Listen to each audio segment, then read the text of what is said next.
Let's do it, baby. All right, let's do it. Let's do it. Let's do it, homie. All I still owe you one. right. Zone, zone, zone. All right, hold on. Kev's on my tail right now. He ain't playing. Still owe you All one. right, salute to everybody in the room, man. What's good, YouTube family, man? This your God Bless one. Thank you for watching another episode of I Smoke Hip Hop Live, man. Hey, I'm thrilled and honored to have this man in the room right now, man. This is the legendary, the one. He needs no announcement, but because the kid got an announcement for Killer Kev, I'm gonna say this is Killer Kev. You fooled in the building. Give a round of applause right You quick to fool. everybody in the room. Am I fooled right Yo, now, shout out to Kev? Broward. Yeah. Am I Shout fooled? out to Am I Broward fooled County, today, man. Kev? Huh? Am I fooled today? Yeah, son. Yeah, you're a plate, but I'm gonna make you a special one, you heard? This is mine. Only I can do this, you heard? This is me, all me, you heard, for you heard? Only Hey, me. You fool, though, you heard? if I'm fooled with Kev, that's an honor, though. I ain't gonna lie. That's a thrill honor, man. No And doubt. I wanted to get to this interview over here, and before we start, I wanted to get things out the way, man. This man, like, I'm gonna let the people know, like, I actually like his story so much. Forget about all the interviews he did, everything he went. This interview is gonna be a little bit different today. We're gonna talk about current times, but we need to know the man that he is, Killer Kev, the story behind him, and those personal things behind him. And I wanted to start with you, Kev. Am I correct? You did 8 years in a joint. Right, right. It was a total of eight The years. 8 years, yeah. Well, actually, it was more than that because I caught new charges. But Right. my sentence was up to 8. I was over, but I wound up catching new charges while I was in prison, and I wound up altogether doing about 12. You heard? 12 altogether your whole time. Yeah, yeah. We do know during your time incarcerated, your story made waves to the point that it built people careers, whether the justice system careers, whether like people who are writers, producers. There was a particular writer who wrote a book, as y'all can see in the background. I'm gonna put it on the screen. The Ville. Now this book to this day is still being used through seminars and schools. You got teachers. You got Harvard University talked about this book already, The Ville, and your life story is well publicized throughout all the Ivy League schools. So Greg Donaldson talked about your journey, a kid coming through urban America. You know what I'm saying? And it talks about your trials and tribulation, how you went to Uptown. It was a place called Ilmeria in New York where you met a Caucasian woman by the name of Karen, and you had a little relationship with her and her 6-year-old child. Now, can you give us the whole storyline and take your time with it? Yes, yes, yes, yeah. Um, particularly after my release from prison. After my journey in prison, the blood, sweat, and tears. I wound up coming home, and well, first and foremost, while I was in prison, I was married to my wife, who I'm with now, Right. and but during that time, I still had what we call uh, friendmanship, which is the penmanship. So I wrote a few chicks that was in but the prison I was in Elmira, I was in contact with women outside the prison in the town. You know what I'm saying? White women.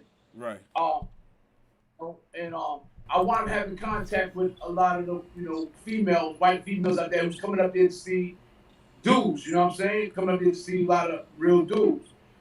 So make a long story short, I came home. I forgot about you know Elmira and all that. I went back to being with my wife, things of that nature. Somehow, some way, down the line, things didn't work out between me and her. We had a fallout, and I wound up still staying in contact with them, and I wound up going up to Elmira Right. on some Danny Boom shit, Christopher Columbus shit. Let me see what's going on up here. You heard? So when I got up there, I met she had a 6-year-old kid. You know what I mean? She was a college grad. For accounting and stuff like that. Things of that nature. So forth. We struck a relationship, and she wound up getting pregnant, and then she wound up going to prison. You heard? Whoa, whoa, whoa, And whoa, while she whoa! wound up going Pregnant to by prison, you? she was 6 months pregnant. You heard? Right. Pregnant by you? So yeah, she was pregnant by me, Okay. and and then my baby, was born inside prison. She was born inside, Bedford Hills. So you got up to 2 years You got up to 2 years to, to nurture and baby your kid. You know what I mean? You can have your kid in prison up to 2 years in there. You heard? Time out. Rewind that. You can literally carry on with a family during your sentence for 2 full years. Yeah, the mother could keep the kid in prison with her up to 2 years in prison. Wow, Jesus. Wow. Yeah. That's motivation. It's crazy, but there's a lot of inmates right now. They hear that part and they envious right now. You talking about you could damn near continue and get in second chance. And speaking that we on second chance, we do know the book and that story of you and Elmira with the Caucasian woman. I don't want to keep saying Caucasian. I'm gonna call her by her name, Karen, if you don't mind. So you and Karen, we do know your life story is how you're trying to re-enter society. So how that went? Let's talk about when you moved to Elmira and all that. We do know Greg. Basically, I'm gonna cut it. Basically, I'm gonna debrief a lot of things for you. Go ahead. You mentioned the Ville first. Right. The Ville is a primary picture of me on a book. I'm gonna put it on the screen for the people. Go ahead. Hold on. All right.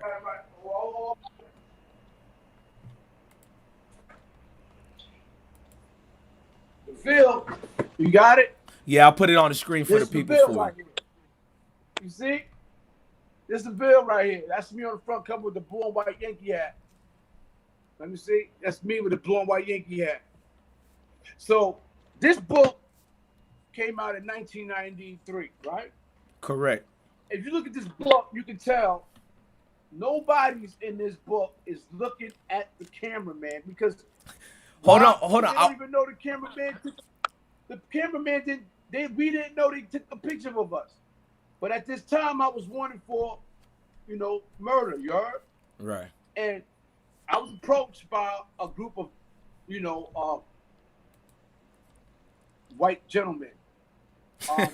Trench coats. I thought it was the feds. You heard? I would too. That's why I'm laughing. Yeah, I thought it was the feds. But, we sat there. We got approached right at this moment. And they said, "Can we take a picture, y'all?" And we all want to run for bodies. Because you heard the story, right? Right. I was gonna bring it up, but I'm falling back because you jumped to it. So it's good though, because I'm showing them you don't mind I showed them the newspaper clippings of it too, right? You can show them the picture, right? Okay. Right. You can show the newspaper clippings of it, but at this time, this is where it initiated. Where we didn't know that we was on the front cover of the book.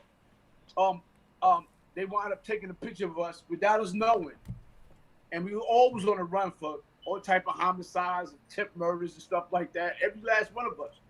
But to make a long story short, a month go by after this picture was taken of us, and next thing you know, man, I'm on like America's Most Wanted, and they had the book cover on TV. Books got their neighborhood covered, which is the article that you got. You know what I mean? But yeah, go ahead. But go ahead, shoot.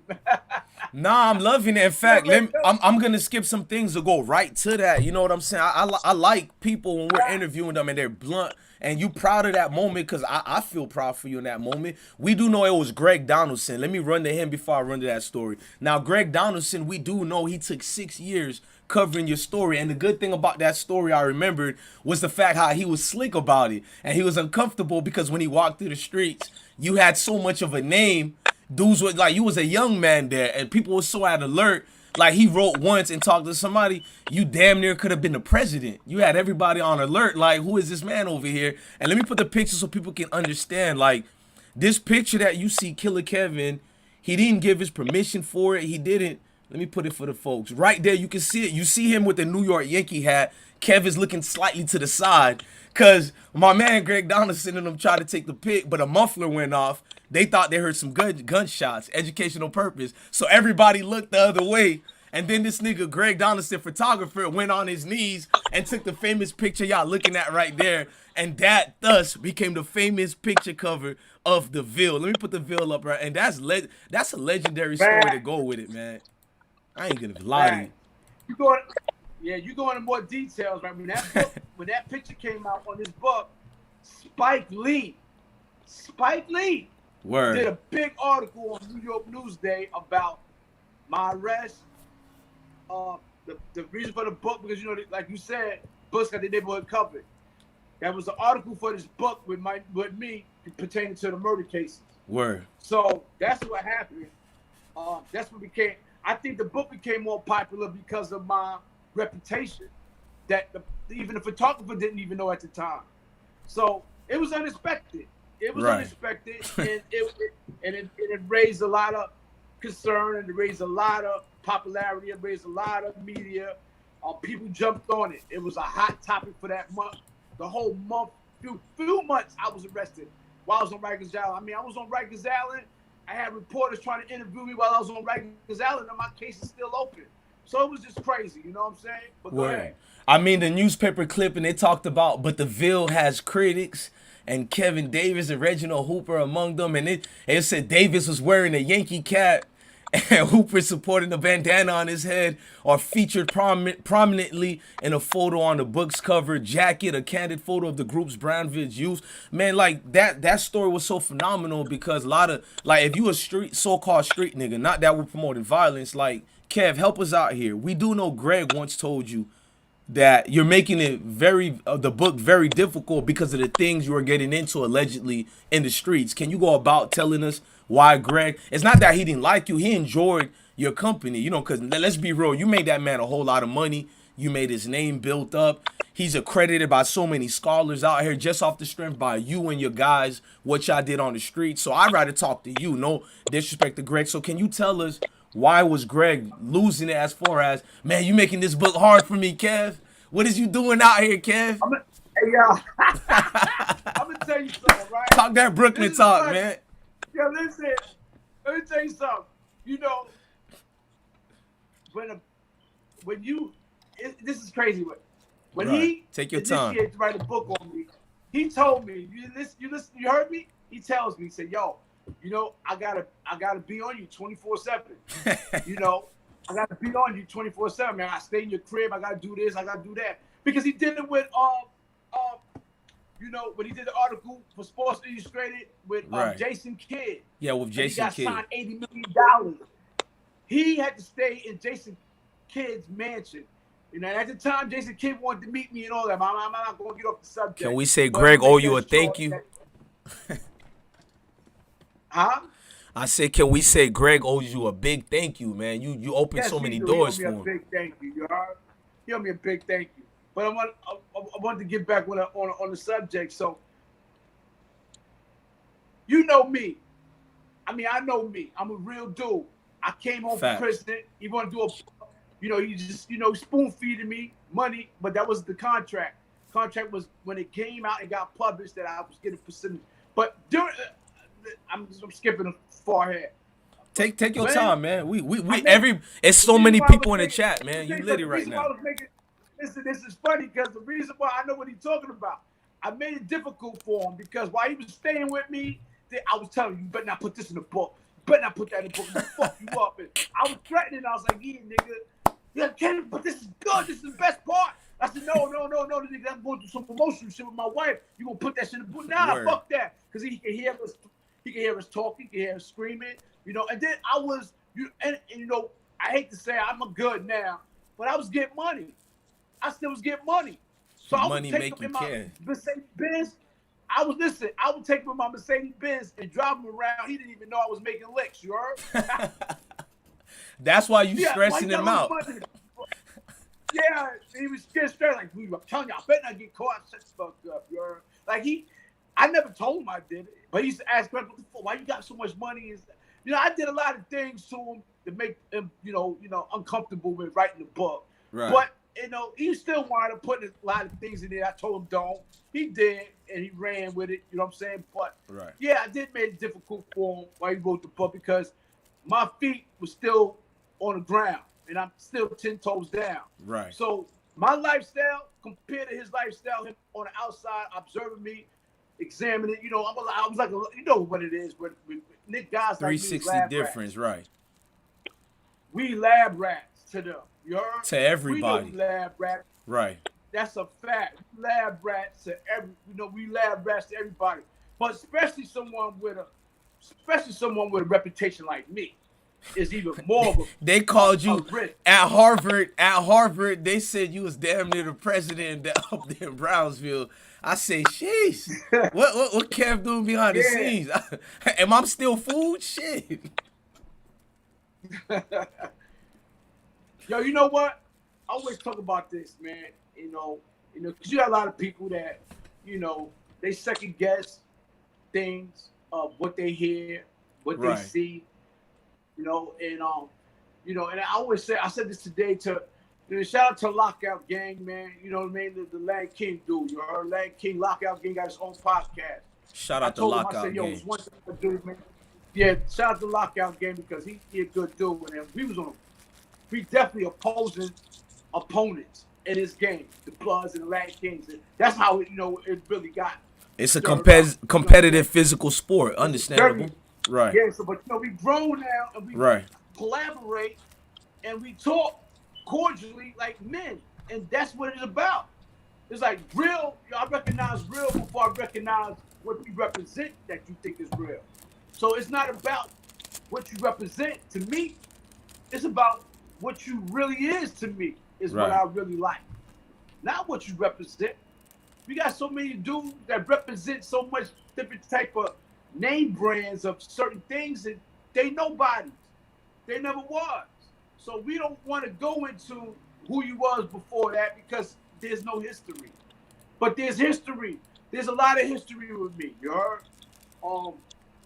And I gotta always reiterate that, and everybody see, Cam was that before anything. I'm gonna be that after it's all gone too. Right. You heard?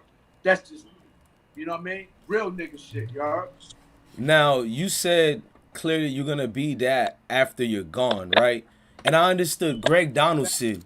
He had a whole dream career, mostly based on you and these young New York style gangster. I don't even want to say gangster. I'll say New York style young adolescents out here just getting their loins into the world. They just like a young lion. You just trying to mark your territory, and the whole world is in front of you. So can I ask you, was Greg Donaldson the only author out there and the writers out there seeking your, authority for your intellectual properties and your life story? Was he the only one, or have there been others?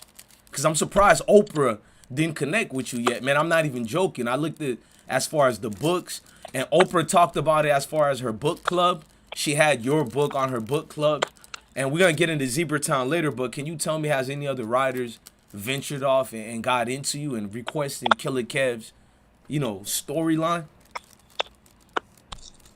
Yes, there was a lot of writers. Also, movie producers. Like, I can go into, you ever seen the show The Wire? Man, come on, man. Don't play with me, Kev, man. I survived the army with The Wire, man. All right. Well, David Simon is the producer of The Wire. I think Oh, wow. I know who that is. David Simon, yeah. Wow. Well, anyway, make a long story short. Yeah, David Simon. Well, anyway, if you remember the guy that was the hitman in the movie, The Wire. There was a lot. Omar? His life around. No, the other one that did open up the boxing gym. Oh, the boxer, yeah. And then he even caught he caught one of the shorties, yeah. Yeah. That was who I was supposed to been before him. I was supposed to been him. I wound up visiting David Simon in Baltimore. Me and Greg Donaldson, 15 minutes. We had supposed to been a 15-minute introduction of our skit, and it wound up leading up to 2-3 hours of us talking, chopping it up. Just loving your style, right? He loved me. Sent me a manuscript to play that part, and I wound up getting arrested in Elmira on federal charges. You heard? Two conspiracy charges. Damn, they hit you with a conspiracy. Yeah, too. I want to beating it. I want to getting around it. So, You beat it, but they I didn't want hurt. getting But around. you beat it, but they didn't cost you the bag though, Kev. Open up to us right now. Let these hoppers in the floors, these dudes in Baltimore and up north in Harlem, Brooklyn, all the boroughs. Let us know right now. Did it not cost you the bag? That cost me the biggest bag I could have had in my entire life. You Them heard? residuals, man. Them Because residuals of wire. because there was patterns that was being pre-planned for me to go further. Like, and it was unimaginary. But they were scared because I was still in the street. Just like with 50 Cent. Right. 50 Cent was in the street. Columbia dropped 50 Cent because he got, look, as soon as 50 Cent got hit up, Columbia said nope. Because, you know, people were scared. They was afraid that they didn't want to bring that to their their platform. Right. They lifestyle, you heard? They'll chase away that's sponsors and what it is advertisers. right now. Right. So they didn't want me, you know, oh, he's still in it. You know what I mean? He's still in it. He already came out of jail for murder or, you know, whatever the case. And now he's got two conspiracy charges. You know, they're scared of conspiracy charges. You know what I mean? A lot of these people in these high offices, they don't, oh, shit, conspiracy. Fuck. Okay. Because, you know, black it's hard. When black men get charged for conspiracy, that means they the boss of bosses. They look at shit like that. Oh, this you the ringleader. You know what I mean? Oh, this is some other shit. This is white law, you heard? And, you know, they scared of people like that. So, yeah, man. But I mean, Harvard is calling you the goddamn president. So, I mean, of course, they looking at, I know your picture is in some lieutenant or detective front office, and they got a bullseye target on Killer Kev. Because you got detectives out here who's saying you lived up to your name. We're going to get to that part later. Because they say you lived up to your name, Kev. Like, you got cops out here vouching for who the hell you is. So that's why I always make sure that respect level is there because what the cops do. Now, we know you try to get a second chance pursuing the American dream after prison. So tell us about, I know you talk to other guys here, but tell us about some of the things we might miss about your prison life. You know what I'm saying? Explain some of the, like, how you became, I know how you became a blood. Don't give me the typical things you give all the interviewers. Like, what really did a boomerang effect that got you into that life? The blood life? Not just the blood life, but everything. I want to know Killer Kev's mindset in prison. Young Killer Kev. Right. Me, I'm so challengeable. Like, I love to do, I do what I love about me. I think the unthinkable. A lot of things that people say that's impossible, I like to prove them wrong. So that's one of the things as a person being competitive, even in boxing, my street fights, my street wars. That's how I got my name. That's how it went from boxing cat to Killer Cat. You were a top amateur boxer. Top amateur boxer, you know what I mean? You know, a street fighter, you know what I mean? A war fighter, shooter, you know what I mean? A warrior. I did everything according to my energy around the circumstances that I was growing up with. You know what I mean? There was people that I knew that they wasn't going to shoot, but they fight, so I fight. There was people I knew that shoot and didn't fight, I shoot and not fight. It was just shit that I adapted to at all costs of life. You know what I'm saying? That's real shit, you heard? Because, you know, when you live in the projects, thousands of people, you got hundreds of people on top of you, hundreds of people on the bottom, hundreds of people on the side, it's a trap. The left and the right of you. It's hostility. Right. It's hostility. You don't know what. It's just like being in prison. You don't know what a man thinking. He got a letter last night. His wife broke up with him, and y'all niggas been talking all day, all week, and then all of a sudden he said, "I'm gonna come out and stab this nigga because I'm mad my wife left me." You gotta be prepared for challenges like that. You gotta be on point for stuff like that. I gotta be on point for myself. You know what I'm saying? So it's like, it's crazy. You know what I mean? But yeah, you know, growing up gave me these type of young ideas, you know what I'm saying? And I reacted to it. You know what I mean? I was talking about dudes, like, about women. You know what I mean? I thought women was a distraction when it came to our way of living. And it was. Right. To me, I saw a lot of dudes because, let me tell you something, when you get into a relationship as a young age and you live in an environment where it's violent, you become distracted by your emotional feelings of how to react and how not to react at a certain time, but boom, it might cost you your life because of the way you feel. You got to understand these type of, it's deep with me, you heard? It's very deep with me. Like I thought women was, and I was no homo, no girls and gay stuff like that. It was just that women I felt changed a lot of people, like dudes, and they make us better. Off guard and got killed. You heard? They got killed. You're in the process, like, oh, you know, you get tired of seeing women running back to the building crying. Somebody they just killed. Boom, they just killed. See, they just killed because these niggas walking around thinking not sweet. I know I'm just bugging out, bro. Go ahead. I'm vibing. Nah, I mean, bro, you got a whole lot of people in the chat, man. This is good. I talk a lot. When you see me quiet, I love when somebody I'm interviewing take over and they talk more than me. And speaking of talking, man, you dealt with a lot of ordeals. You just told us that. But we did know you had a job as a road manager, and that ended violently. Can you share that with us, Kev? I mean, I'm a fan, so I want to sit back and hear this. A road manager killing Kev ends in violent. God damn. You good. You heard me going. You good. All right. Let's make a disclaimer. Say what you can, so them boys don't come knocking. Say what that. You can play with it. So listen, I was just talking to a podcaster yesterday. I was talking to a podcaster yesterday, and he's from Peak Houses, from East New York. Shout out to East New York. Shout out to East New York for real. New York, you heard? I forgot to shout out to Broward County in Florida. I love y'all niggas, you heard? I'll come see y'all someday, you heard? But listen, I had a good deal. When I came home from prison, you heard? I wanted to be in the loop anyway. Before I came home, I was already in the loop. A lot of dudes talking about they was in the loop when they came home. They was never in the loop. I know I seen a lot of dudes come home and they went isolated. You heard?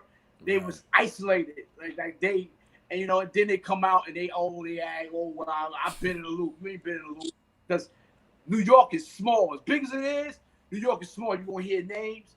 You're gonna see cars. You're gonna know. You're gonna see your ops in New York. I got robbed in New York. Shout out to the Flatbush niggas who robbed me in New York. I give it up like that. Like New York, you ain't lying, Kev. Keep going. Yeah. It's a monster. When I came home, I was already in the loop.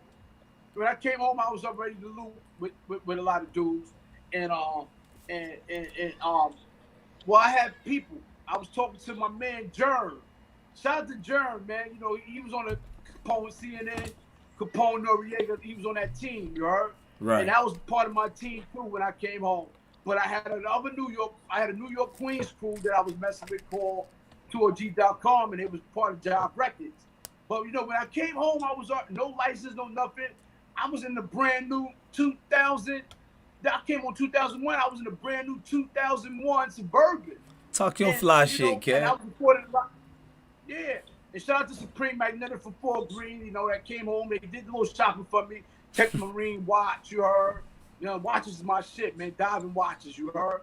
But anyway, I came home to a lot of love. I came home to a lot of famous people, a lot of people, good people that was in the industry that was buzzing in the music industry, you heard? So, and when I came home, it was like the red carpet, you know what I'm saying? I mean, I had no problems, not doing nothing, you heard? Like, I came home to a red carpet, so, but make a long story short, I was a road manager for Job Records. Right. So what happened? Damn, Job Records it was? Yeah, it was Job Records. Yeah, Salute. Job Records. Man. Yeah, salute Job Records. You know what I mean? You know what I mean? They should. But anyway, make a long story short, I had a road manager position for an artist that was had a contract with Job Records. And what happened was you can't name that artist. You can't name that artist for us. I can name him Johnny Blanco. Okay. Johnny Blanco. He's a white kid. He's a white kid. Out of Queens, New York.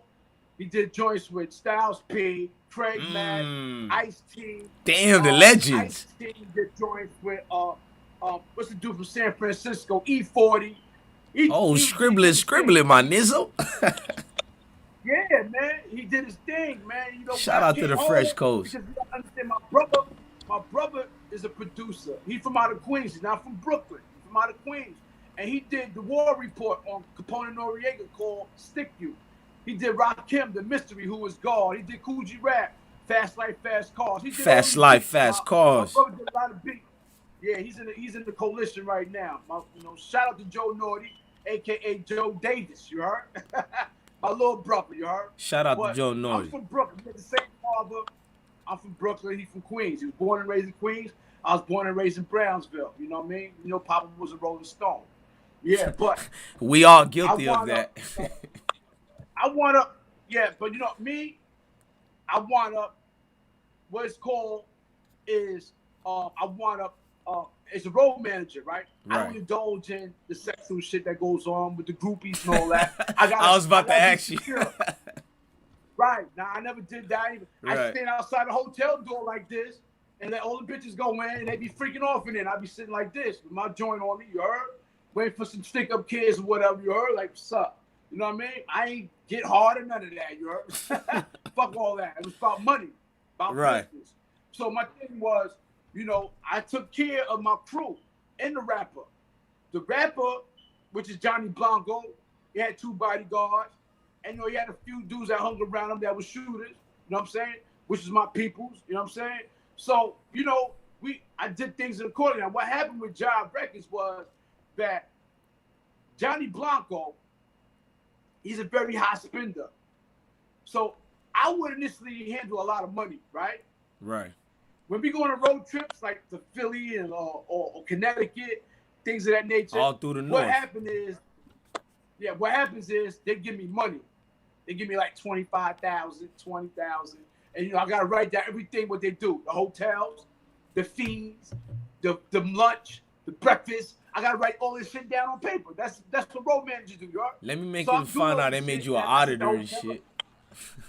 Yeah, so, you know, but so I have all this money and shit. I'm like, all right. You know, but just one time, I mean, things was going well until, you know, dudes started, you know, and started getting back to the CEO. God bless his dead. The CEO was a Colombian dude that was associated with 2OG who put up money for us. He put up like $500,000 for us. And what happened was that he's dead now. But he would get, you know, he would get with what we be doing while we on trips. And he didn't like it. Like dudes with girls and fights or things broke out. Right. You know what I'm saying? So, and then the last straw was that we wound up going on the road trip. We opened up for Ludacris, right, in Connecticut, right? And they gave me some money, right? And they hired an A&R. An A&R is like someone, like an engineer from Jive Records to come. Now, he's a new dude. And he's black, he's black, you know, he got dreads, but he talked different from us, you heard? He like, I doing, he talk like he's educated, you heard? Right. And I'm like, they got him to babysit me because they felt that I was too much of an influence on everybody getting in trouble. So they had him like, he was babysitting me, and I ain't like that shit, you heard? Fuck out of here, you heard? Shit had me tight, you hear me? So that's what they did. Like, all right, we're gonna have him babysit KK so KK could, you know, go on like, oh shit, word, that's like that. So, you know, anyway, I took some for a long ride. Dudes was like, yo, man, I want to go to IHOP. I want to eat, you heard? I'm like, all right, come on, let's eat. He like, no, we can't spend no money on IHOP. We got to go to Burger King and say, what? What? So I'm like, so niggas in the back like, yo, what? So now we are told not to. And he called the dude, the CEO. Right. That guy, yo, they want to go to IHOP, boom, boom. And he was like, nah. So this nigga telling to. So now we took everything he said with the no, and then the phone calls, and all that in consideration, knowing that that's his job. And I know, I look past that shit, I'm thinking street, you heard? Fuck that job. I'm thinking street, you heard? Rat, all that, you heard? Fuck that shit. So I want to still pull up at IHOP. So he got the call, yo, you can't go. I said, I'm going to do, and I snuffed him. Boop, boop, shut the fuck up. So when I snuffed him, boop, boop, he fell.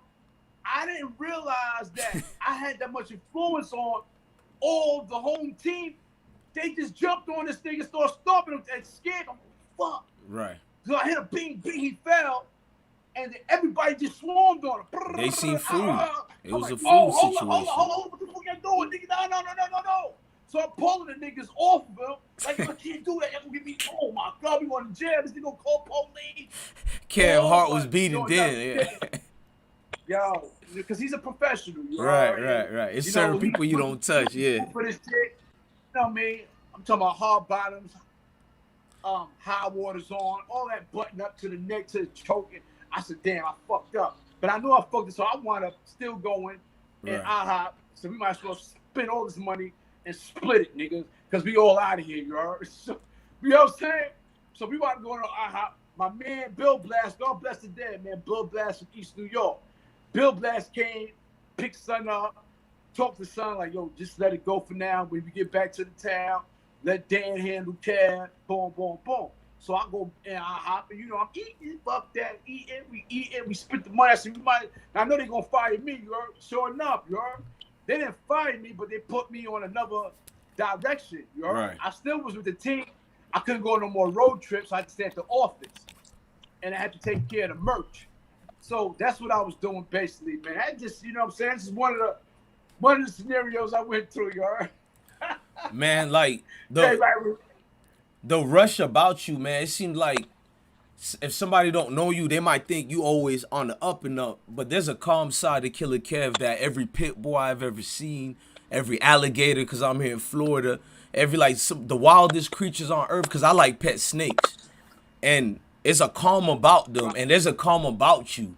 Can you tell us why did you keep the Ville, the book that Greg Donaldson wrote? You kept the Ville with you during your whole sentencing. Can you share that with us? Why? Because that's that calm. That's some calm killer shit I've never heard before. Yo, listen. He over-exaggerated with that. He over-exaggerated a little bit with that. Right. Because the Ville is a hardcover book, right? At that time, they only had hardcover books. They got them softcover now. It even got the police on there that supposedly had arrested me on the softcover book. They got another book cover of the Ville, but it's a softcover one. Right. At early stages of my arrest, I did have the book because it did raise, because they used this book as a wanted poster. They used this book, and when you in Brooklyn and you from Brownsville, and the book come out called The Ville comes out, the whole Brooklyn gonna go crazy over you, all right? They like, oh shit. Because when people saw me in real life, they like, yo, this nigga's only 5'4". They thought this nigga was like 6'8", 300 pounds. The way they talk about this nigga. Your that's aura. how I move. You know what I'm saying? Right. Yeah, I'm a little nigga. But that's how I move. I mean your aura, your whole vibe gives people, you can say you 5'4", but people sense 6'4", 7'4" type vibe. You got a monster energy to you because you don't try to go over forcing it. We could see it. What Greg Donaldson and his team seen to make them be dumb enough to take that picture of you is what the world sees when they look at Killer Kev. It's some respect that comes to it at the end of the day. I didn't mean to interrupt you, Kev. Right. Now you good. One of the things that they said, it was a word that they used about me, when they was doing the story, even with Zebratown. Right. I want to jump into Zebratown because I'm going to let you take the lead on that. No, it's good. You make it. I love this. Hit us with Zebratown if you want to, man. Listen to this before I forget. Right. One of the things that people love, but that the writers and the viewers, the judges too, one of the things that the New York best time sellers said about me in Zebratown. What I love most about Killer Kev is that when he tells you a story, he actually understates the story until we do our own interview or until we do our own investigation and find out there's more to it than it was when he told us. I understate a lot of things on purpose because sometimes I don't feel like it's necessary. Like, I'm like, damn, man. It's like, to me, it's like, damn. I always try to shed out, the crazy, the dark side of me, but I give you a little humor to me, right? Face value. But when they start finding out the dark side of me, and then they come back, the writers come back and tell me, Why the fuck you ain't tell me this? That you ain't tell me that. I said, nah, man, I knew I was gonna find out. I don't want to talk about that shit, you heard? And that's it. That's the story right there. And the story I'm giving to people on face value is crazy. Right. But when they find out behind the story, the things behind the story being told, that shit is 10 times stronger than what I'm telling y'all face value. So it blows everybody's mind every time I tell them the story that they find out the truth or the details about the story that I'm talking about. Because I brief a lot of things. I do. I don't like going into or bragging. One thing I like to do, I like to brag about what I've done. I don't like to brag about what I've been through. I don't. You know what I'm saying? Can I be honest with you, Kev? Your stories, what you just said, you don't even realize. Because on the phone behind the scenes, I told you, I just see a movie, which is all compliments when I, like, everything you're a $1 billion entity walking down the street. Your story, I think you don't even realize how powerful your story is. Because, again, Harvard is having lectures on Kevin Davis and all the guys your story, but mostly on you. I mean, if that can transcend to some white dude all the way in suburbia of America, so maybe it was God sent. I believe laws of attraction and universal laws. So let me just go deeper. We know that everybody who engaged with Killer Kev, they call you an alpha male. Does Killer Kev like being the one who's in control? Meaning of everything, life, destiny, yourself, projects, even this interview. Like I said, am I food right now? Or let me be an interview right now. Even this interview, like, you like being controlled, because I personally do as a military veteran, but as a street dude, I know you guys hold a level of organization and values at a, even, be honest with you, even more than military level. What I've witnessed in my life, street dudes value, as far as being called an alpha is not a game order. So what is alpha to you, and what is control to you, and what do you like about control? Yo, it's I heard this a lot about me. I'm not a control freak. I don't like it. You heard?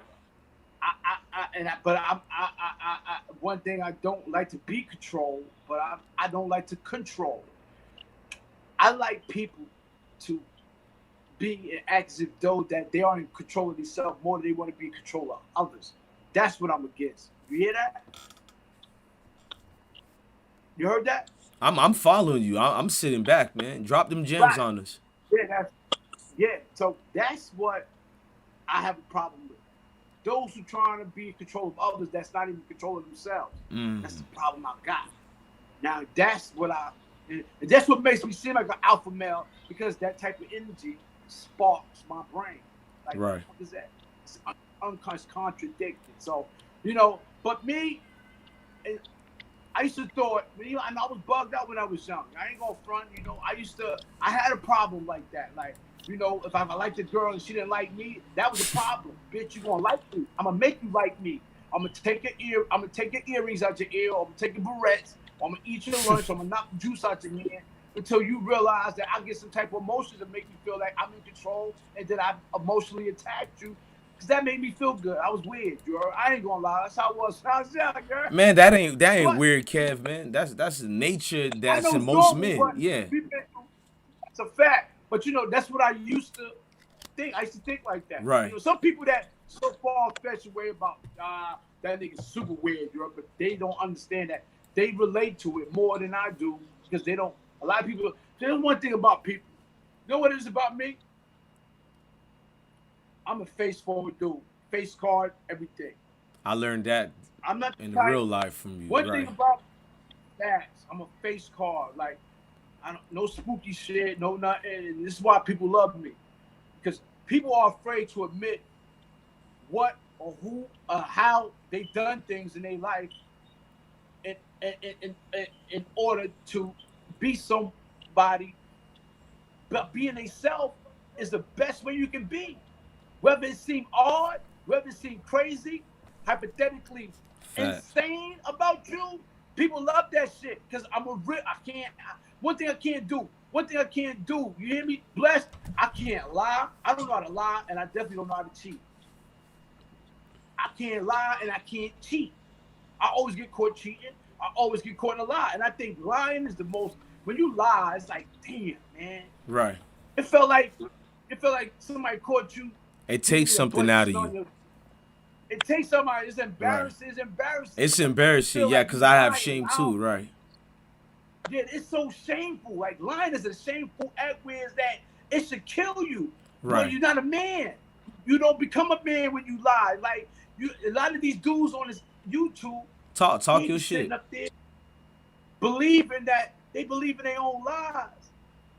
And this is why they don't get as much as, you know, it don't make sense to a lot of these people that view us on YouTube, knowing that these dudes is lying or these dudes is just portraying somebody they not, and it turns them off. And this is why their channel goes down. Right. This is why because they expect this character you're living every day. They want to see that character every day, and you can't live that character every day. Right.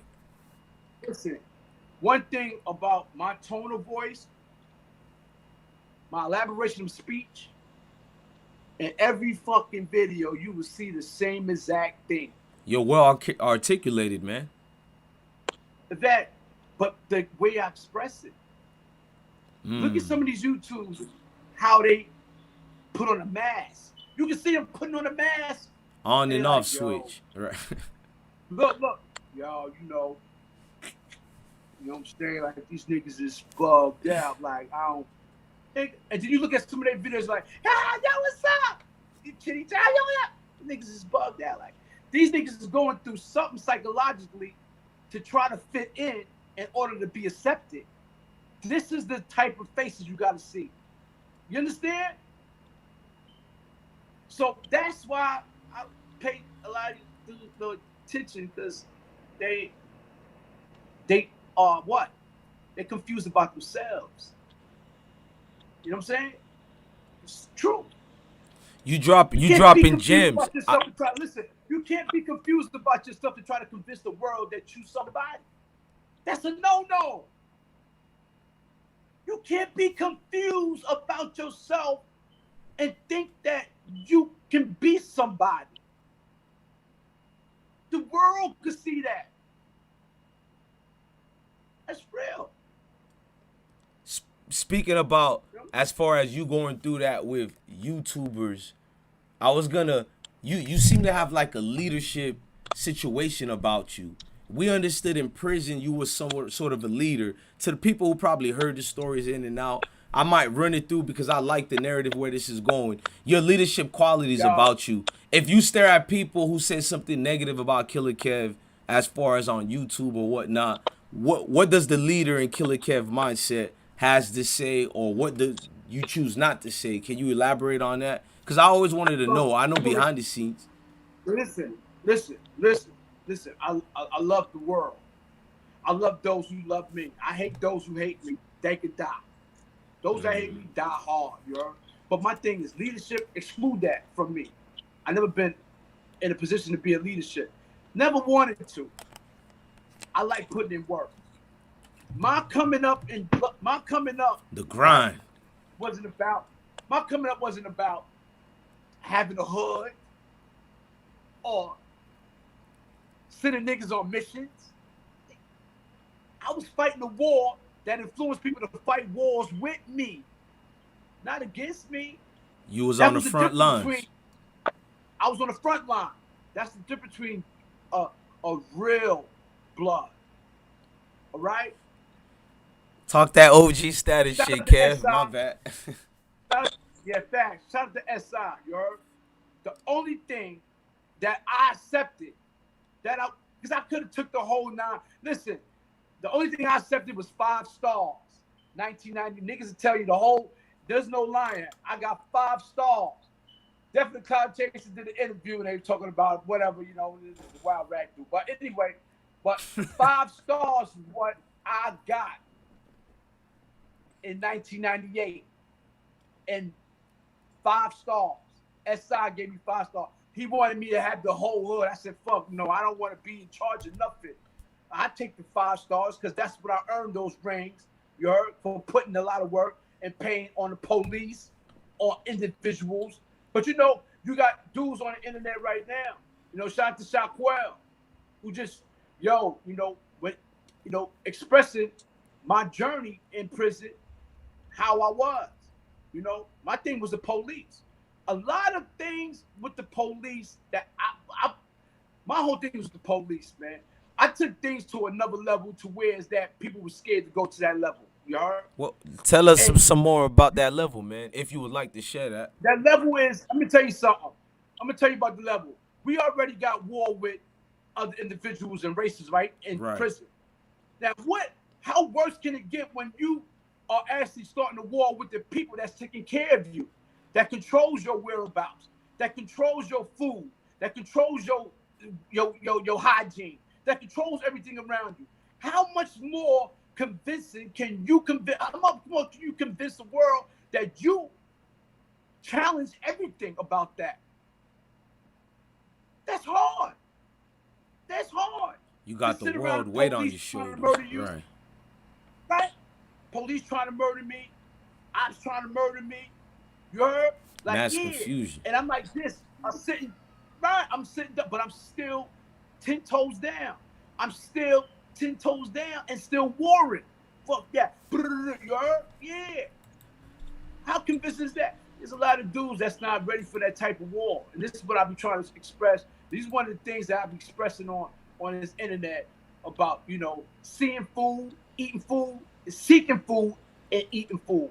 Now, seeing food is a difference between seeking food. Right. Explain seeing that. Food is like Explain this, that. seeing food is like this, like they're doing out here today. Yo, you know, if I see something in traffic, I'm going to hit them. Seeking food is, I got to try to get this niggas more than possible. I got to get them. And they on the hills. And they coming. And they moving forward. Not waiting for shit to happen. Making shit happen. Two different type of people in this world. Waiting for shit to happen and making shit to happen. And sitting around waiting for shit to happen or making it happen. You understand what I'm saying? I'm with you, man. And one of the things that I had was I wasn't never sitting around waiting for shit to happen. I was making it happen. I moved. That grind. Die. Yeah, I'm on the grind. I'm on the street. Right. I'm not waiting, nothing of that, things of that nature. You know what I'm saying? Just that. It's just that simple, man. You heard? You was the definition of a go-getter. Like, if you see me not asking you questions, man, you like, look, no disrespect to everybody I interviewed. I love everybody I interviewed, but the reason why I said, man, I need this interview with Kev, because I could sit back and enjoy it, man. Like, I'm drinking and everybody else, I'm damn near, you know, I'm like Nori right now, man. I like to drink. Shout out to the drink champs. I want to drink.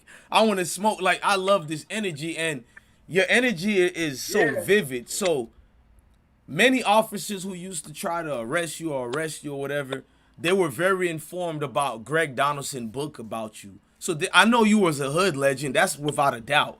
We're not even talking about that part. But what about with the cops? I just want to know, just me and to people, a young impressionable mind out there, these cops knowing about your book, you got Harvard doing damn lectures about you. What was the cops like with you as far as... Yeah, I'm going to tell you something about a lot of these police. You heard? and this may sound crazy. Nah, nothing sound crazy with you, fam. No. When you let me tell you something. A guy like me, young kid like me, you know, I went up, grew up, boxing, did a lot of good things too. But I was still in the street and I was still going crazy. It confused a lot of officers that, you know, that watched me grow up, do these things, commit murder. And although they didn't like me because they had to do their job, but they respected me. That's one thing I could say. If they didn't like me, they respected me. They even let me know. They say, yo, you know, if I didn't have to do my job, I wouldn't give a fuck what you do because I kind of like you, but I got to do my job and I got to do this, you heard? I understand that type of stuff, you heard? But, you know, it's just, you know, it's kind of like, it's music to my ears when I hear professional people and professional fields, you know, relate to what I give out, you heard? Right. And, you know, just like I can go to, like, Greg Donaldson, you know, I used to go to the school, I used to get paid $4,000 or $5,000. Go to a school after the seminar, like, they would read Zebratown, I hope y'all know when he got paid that much back then. I hope y'all know how much that was back then. My bad, Kev. Shit. No, but that was just to go to classes. What I got paid for the book is way more than that. And to this day, right now, my nigga said it's way more than that. Zebratown cannot be sold to no movie rights, to none, unless they give me the right proper money, you know. And they already offered me something, you know, a little over 150,000, but I said no. I Smart no. man. I want at least $250,000. You know what I mean? Or maybe, you know, that's it. You know, I'm just weighing it out. But you know, listen, I used to get paid to come to John Jay College in New York City, School of Criminal Justice. Now you know the students in School of Criminal Justice is what? They're going to school for what? To be a district attorney, right? Forensic analyst, CSI, detective, a judge, right? COs, magistrate, POs, right? That. They're going to school for all that. So imagine me coming into class. Right, correction officers. So imagine me coming to class full of these type of people that's in these type of fields, learning about people like me. And I'm teaching them how to identify the characteristics of these type of individuals. Brain, mentally, you know, articulately. You know, you come across dudes like me, and these dudes like serial killers.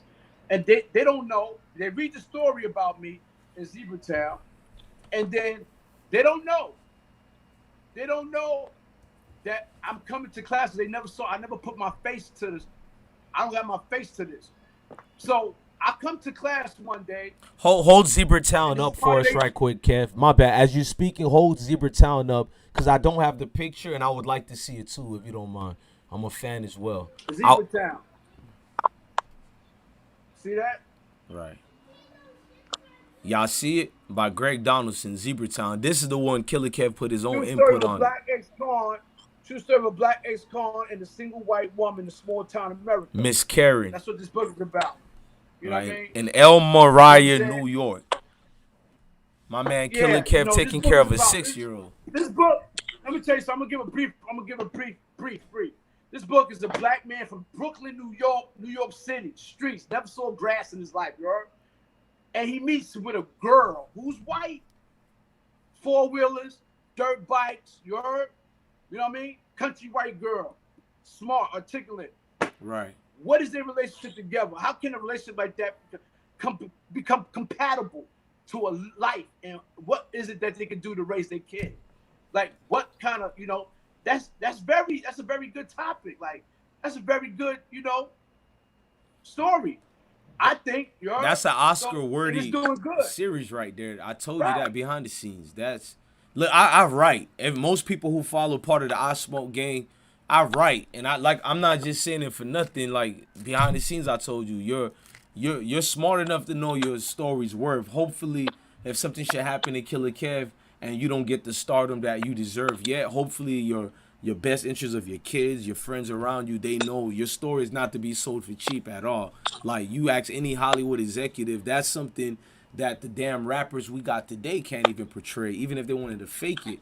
And being that faking it, we live in the era of...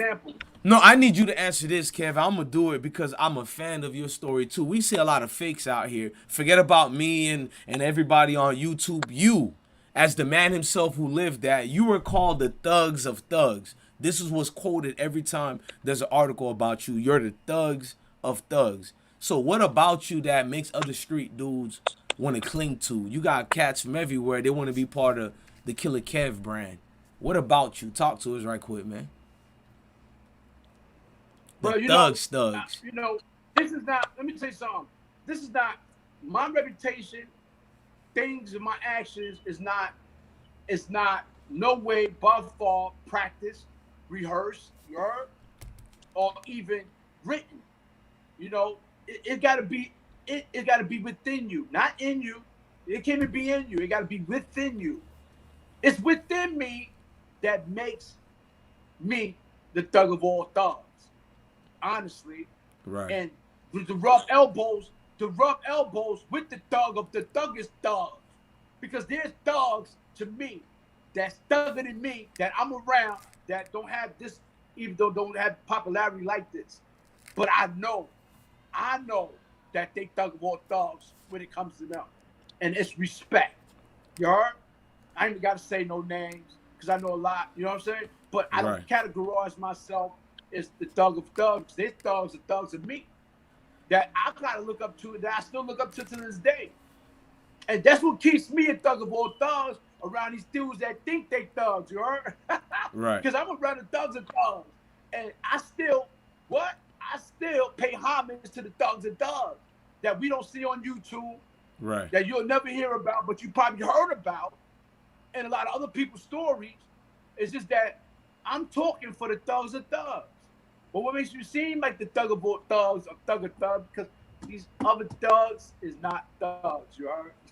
They have no comparison because, you know, people, places, and things in particular, right? And what you go through in life, and it can't be fabricated. Listen, what the people know, what you have survived in life, like these stories that's being told about me in prison, it's not lies. You got people doing podcasts. You got people doing podcasts like, yo, I was with Son 94. I was with Son in 93. I was with Son when the Attica riot happened. It's proof. And they vouching, right? Right, it's proof. So, you know, you got dudes that came up on the Queen's flip. You know, shout out to B.O., Soul B. He brung Rod Diggs home, you heard? That's Rod. You know, he shout out to Rod Diggs, right? Shout out to Rod Diggs, man. Free Rod Diggs, free New. Free everybody back into the world, man. I don't wish prison on my worst enemies. It is what it is, man. Right. Yeah, you know, Soul B is like, yo, you know what I mean? Yo, Queens. That's how I got exposed to Queen's Flip, because shout out to Queen's Flip right quick, man. Yeah, shout out to Queen's Flip. I kept being harassed by the little homies, right? Because you know I'm out there and I'm shaking the big. You know I'm trying to stay low. I don't know that about the YouTube, and I'm out there getting money. I'm out there doing me. YouTube forcing Kev to be active again. I ain't trying to be all crazy with the internet and all that until, you know, they kept harassing me. And, yo, why they never mention you, KK? They ain't mentioned you. They'll never mention you. Well, dude up there, So B, he mad dog. Yeah, he brought Ryan home. He keep talking about these situations. What about but Kev, I don't mean to interrupt you, but it goes to what you were saying, paying homage. You said why they called you the thugs of thugs, but you paid homage to the OGs behind the scenes we don't even know. So it goes back to your name should be said during these interviews and platform. The work go. I just wanted to interrupt to say that part. All right. Yeah, man. But you know, so that's what it was, man. I gave Flip a phone call. Yo, it was so beat. I gave Flip a phone call, tell me, yo, get in touch with Soul B, tell that nigga, man, finish the story he was talking about, you know, the police setting it off in Attica. You know, they kept beating on the Bloods, you heard? You know, That was their reason to beat on the Bloods, you know, because they was already racist. So it was a way for them to, you know, beat on us because we was in there acting up, cutting niggas. So they're when you cut another nigga and they got a right to kill you. They like that shit. So it was all right for them for us to, you know, cut out peoples and for them to react on our incident in a racist way. You know, oh yeah, you cut somebody, we're gonna kill you. And they did. They could kill you. They kill you. So I took it upon myself, like, no, man, I'm gonna kill them. Let's put it on them. Out of nowhere, you know, I just thought of something, and I was in the yard, you know, I was in the cages, you know, and they jumped on a homie. I don't know who the homie was, never saw him. I just knew they called him Greek. He was Greek. You couldn't hardly speak English. Shout out to Greek. Shout out to Greek. They popped on him, and I heard the bells go off. So I'm in the yard. I'm in the cages, like 7 of us in the cages, and I'm yelling to the people in the window, all the niggas in the boxes. I'm yelling to PO in the building. Yo, what happened? They was like, yo, police just popped on little homie. I said, yo, listen, it's on. I'm gonna be the first one to say it. Everybody going to the box. Niggas say, what? Yeah, everybody, be out of here. I'm gonna be the first one. Watch it, because they had to come get me out the cell. They had to come get me out my cage first. You heard? I was the first one to come in from the yard, so I'm gonna be the first one to go out. So I said, yo, when they come and pop me, yo, I'm a pop police. That niggas better be in a box or everybody's food. That's it. Niggas started passing out in the yard. Yo, KK, I got a visit. I don't give a fuck about none of that. Y'all got a trailer. That's it. What about commissary? Phone calls. I said, that's gone. We all gonna die. We all dying. And these niggas start passing out. The blood niggas. They start passing out in the yard. I said, yo, you fool. You fool. You fool. They're like two You niggas out fool. of the yard. Came upstairs with me, you heard? Is that how you fool got started? My bad. Yeah. Hey, trademark that. Crazy, Trademark that, man. Stop Yeah. playing the trademark you food, man. Every time my wife cook me food and say food, you got me thinking, damn, Killer Kev somewhere out here right quick, man. It's crazy, girl. Okay, Kev, I love your storytelling, but I could sit back all day and not say nothing and listen to you tell the stories. It feels something different, you know what I'm saying, than guys like you telling the story. It's almost like a mafia type. Yeah. But I wanted to say this before you go. We know over 650,000 inmates are released into American society every year. Over half of them are black or colored men. So we know job employment, like basically, you know, like when you were released, how was job employment like? I mean, I see a lot of interviews don't really get into that with you. Shout out to them who interview you, but I want to be different. I need you to talk to the young people out there, or even the old heads, because you got a lot of old heads need that gems, and you can never be too old or young for advice. How was life for Killer Kev once they release you back into the world? Yo, you know, I've been out in this world, right? In the streets for almost 20 years. I haven't been upstate. I haven't been up north, Europe. I'm gonna tell you why. And I'm gonna go back to school, right? Listen, I'm gonna go back to John Jay. I'm gonna tell you why. I'm gonna answer your question. Right. I'm gonna tell you why. This is deep. I want you to understand something. This is psychological. You know, like, you know, Good time. when I went to John Jay College, you know, after they read the book, and they, you know, I did a seminar. So what happened is that we would do a surprise visit. Greg Donaldson would say, yo, I want you to come to the class on a certain date, and I want you to sit in the back of the class when the class starts. And, you know, they're not going to know who you is because people come in, you know, college is different, you know? Right. So I sat in the back of the class, and then he goes to the front, and he goes, yo, y'all ready for your test? And he goes, yeah. Everybody, yeah. So, well, we got a very important guest here. What? And, you know, people start looking around, and they look at me. Yeah, but that's Kevin Davis. Everybody go crazy. Killer Kev. I'm like, oh. So now people in the classroom like, what the fuck? Because they just read this whole book about me. This whole book. So now I'm in the class with them. Now they are being graded by the questions they ask me and how I answer it. You heard? So now I get stuck. I go to the front of the class, and first, you know what they asked me? They said, what? They said, can we ask you a question? What? I never forget this question. There was a couple of questions they asked me, but two of them raised suspicion. You heard? You know, and one of the questions they asked me said, let me bring your book. And it seemed like the author who wrote this book, right, it seemed like he's intimidated by you. They said that right in front of Greg. He didn't like that. What Greg said? The student said that Greg Donaldson, that's right there, he said, I think he's scared of you, KK, because he seemed like he can find out a fault in you. I said, word, that's crazy. So they asked me, they said, you rather be feared or you rather be loved? I said, let me tell you something about that question. That's an excellent question. That's a good question for real. I said, you rather be feared or you rather be loved, Cav? I said, it depends on who I want to fear me and need to fear me, and it depends on who I have to let love me the way they want to love me. You talking some Art of War shit here, Kev. Slow down. You dropping some bomb haymakers over here. Yeah. My man said it depends. I just got chills in my own body, you heard? My man said depends. My bad, kid. I just felt that. That's why I just said it. My man said it depends. You answer that shit the real right way. My bad. That just hit home different. You said it depends. Man.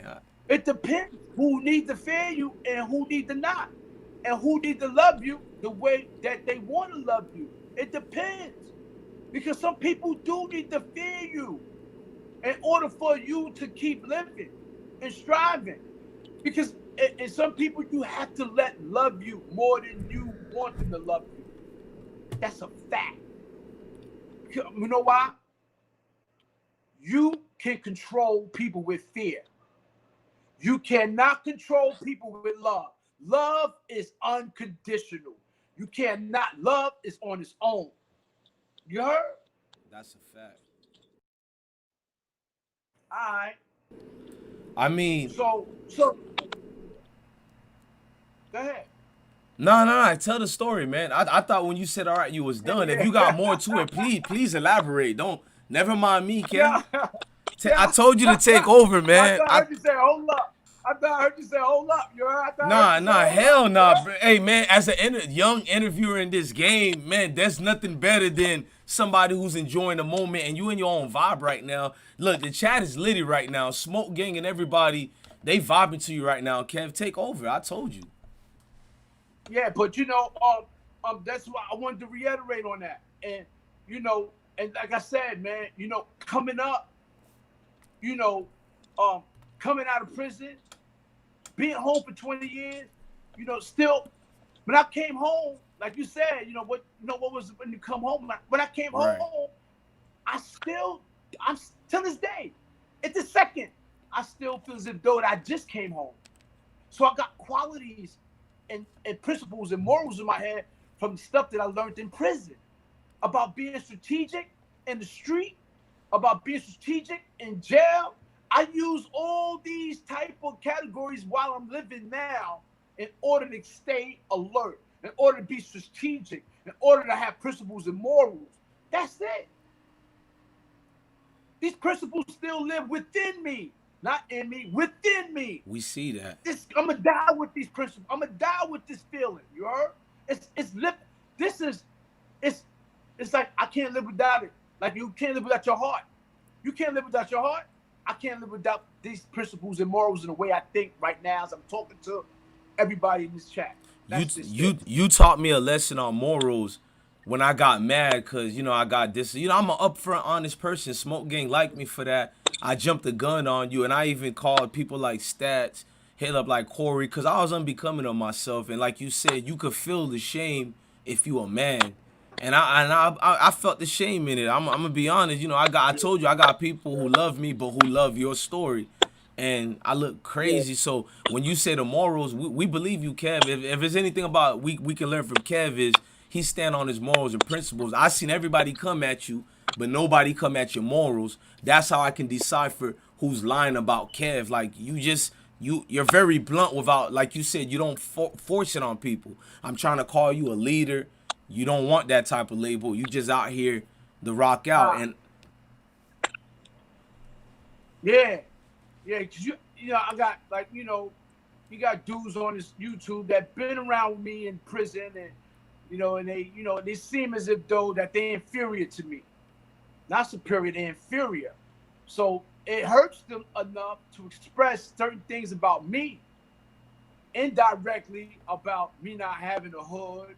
Or me not being nobody. That shit's crazy. That is crazy. That shit crazy. I'm not saying I'm scared of you, but I do move smart out here. Like, if a nigga got a name out here, you can't just go. That's why I have to keep throwing out the word respect. That's crazy to just diminish what Kev did out here when you got the alphabet boards out here giving you nicknames. You got the Jakes and everybody who's somebody out here damn near. God, it ain't just KK. The nicknames I searched and found for you because I rock with you. I'm not gonna use, but it's nothing but honorable respect from the ops and a certain entity out here. So listen. These dudes on YouTube is making Bloods look bad, and they saying they Bloods. And oh shit, you taking it there? Go ahead, let me sit back. So bad, they making us look so bad, but we gotta try to, and I try to.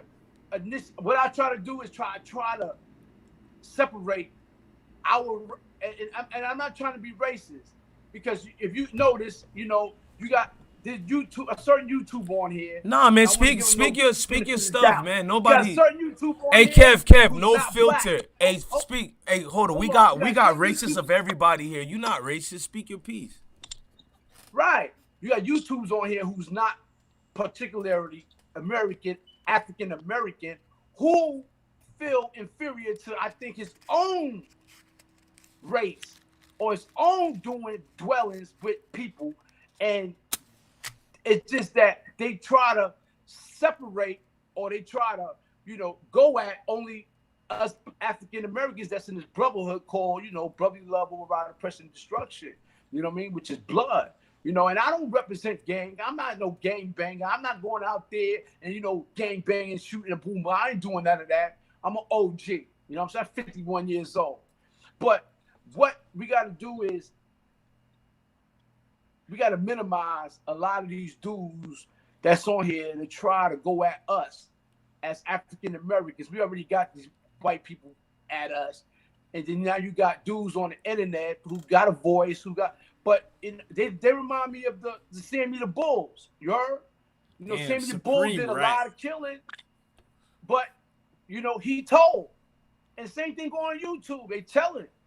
And then you got him hiding in Arizona. Shout out to the first 6ix9ine, Sammy the Bull. Shout out to Killer Kev to drop Sammy the Bull in there. That was kind of legendary. You know what I'm saying? You got these Sammy the Bulls. They in Arizona, and like these other YouTubers, they in other states or in the mountains somewhere, and they just talking that shit. They can't be reached. They can't be reached, and they safe. No face half the time, right? These niggas is. I try not to pay these cats no attention, and I don't care about the things that they involve themselves in. I know I seem to always be on these dudes' minds because you Killer Kev, you KK. Why would it? Inferior. But Kev, if YouTube is about content and it's about views and all that, I'm not trying to hate. This is a compliment when I say, wouldn't it be strange if they not talking about you? That's what I see. I don't see stripes being taken away from you because a dude woke up. Oh, let me do a Killer Kev this. Even when I was mad at you in that video, I had to acknowledge who you are. I noticed certain about YouTubers. Everybody is this, Kev, the gangsters. So as far as that, everybody's watching. No, you don't have to. We want you to explain because we want to know the story. But at the same time, no need to prove who you are. I mean, if you want to know behind the scenes who was hitting me up, dealing with you, like, your name is already submitted. So the YouTubers have to talk about a name like yours. I mean, look at a Meek Mill situation, or your name, you ain't even on their level, but you're past them if you think about it. As far as stripes, respect, the industry can't go about speaking your name, but I'm pretty sure the industry, it's like a big earthquake coming through. And once you kicking the door open, I think a lot of haters will come by the dozen, 20 times more. So it just goes to the territory from what I'm looking at. You're Killer Kev. Or maybe I'm thinking different. Let us know. Nah.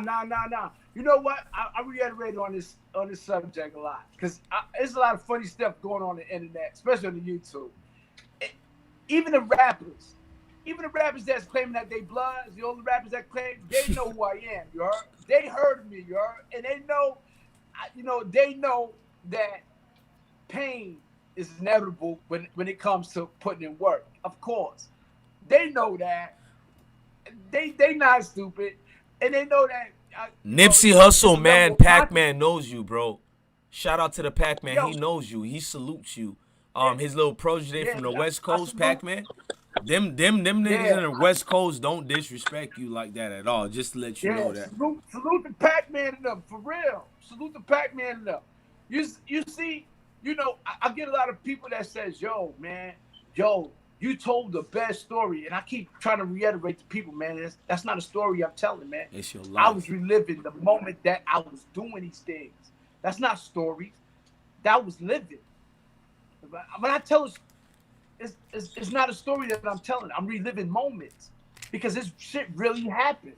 Like, you can't, a lot of dudes could make up things and sound so ridiculous by telling the story that you can feel that is no credibility to it. You don't see that on YouTube? Right. Sometimes I don't do What's wrong videos with you? because of that, Kev. Sometimes And I'm not motivated because I see you could just be the guy that wakes up and make fun about a life. That's why I would never call myself a gangster. I see people in my family, people in the streets. My mans, I'm sending JPays to right now. Some of them been locked up 18 years old. I got one of them, he's almost 35, and he's been locked up since he was 17. I got another one who mama thought something happened. Basically, I don't want to go deep on that, but it's like in YouTube, you can live in a fake world. You could be anybody you want to be, and sometimes you go, damn, this nigga get that much views, but you tell your whole truth on here that could jeopardize your life, and you don't hide. I'm very reachable, and you got a family, so I gotta give you a lot of credit, you and a lot of guys behind the scenes, all the big names behind the scenes, because you guys are open up to everybody, and everybody and their mama back in the days. I don't think a lot of youngsters who are listening don't understand. You couldn't just speak. Even me myself, we couldn't just speak to Killer Kev. There would have to been people we went through before, like an interview like this. I'm gonna be honest. I'm an open book. I couldn't just get a open or even a chance to even be angry with a Killer Kev. I would have to go through 10 people before I even got to you. So the internet, it's a good thing to get that bag, but the respect factor is out the window now. It's like every nigga feel they're on a Killer Kev's level. I'm by no means on your level, not even close. But yet you talk to half the people, you look at the comment sections, everybody and their mama has an opinion about. So how do you feel in this world today? Everybody can try to trump your story as far as I get the shit on this man and become at a higher level than Kev. How do you feel? Just based on views. Just based on, I got 1 million followers. I got 10,000 views today. I used to, let me tell you something. I used to get upset. I used to get highly upset about, a video I do or I talk about things in nature, and you got a bozo who come right behind me and try to change the whole story up about what I said. And then I find people making other videos like, yo, that bozo that made that video about KK is stupid. And they start pointing out all his contradictory, and they start going crazy on this YouTuber, right? So now the YouTuber that tried to come behind me with my story, you heard, got another person on his heels about him hating, him contradicting himself, and how he see him as viewing him as a fan or a groupie, and then you start calling the police on his channel. This is what happens in the YouTube. I had to really sit back. I believe you. I have 4 cops at my house. I believe you. Kev, my bad. I believe you, Kev. Start calling the police, talking about we threatening them and we doing this. But I didn't say nothing.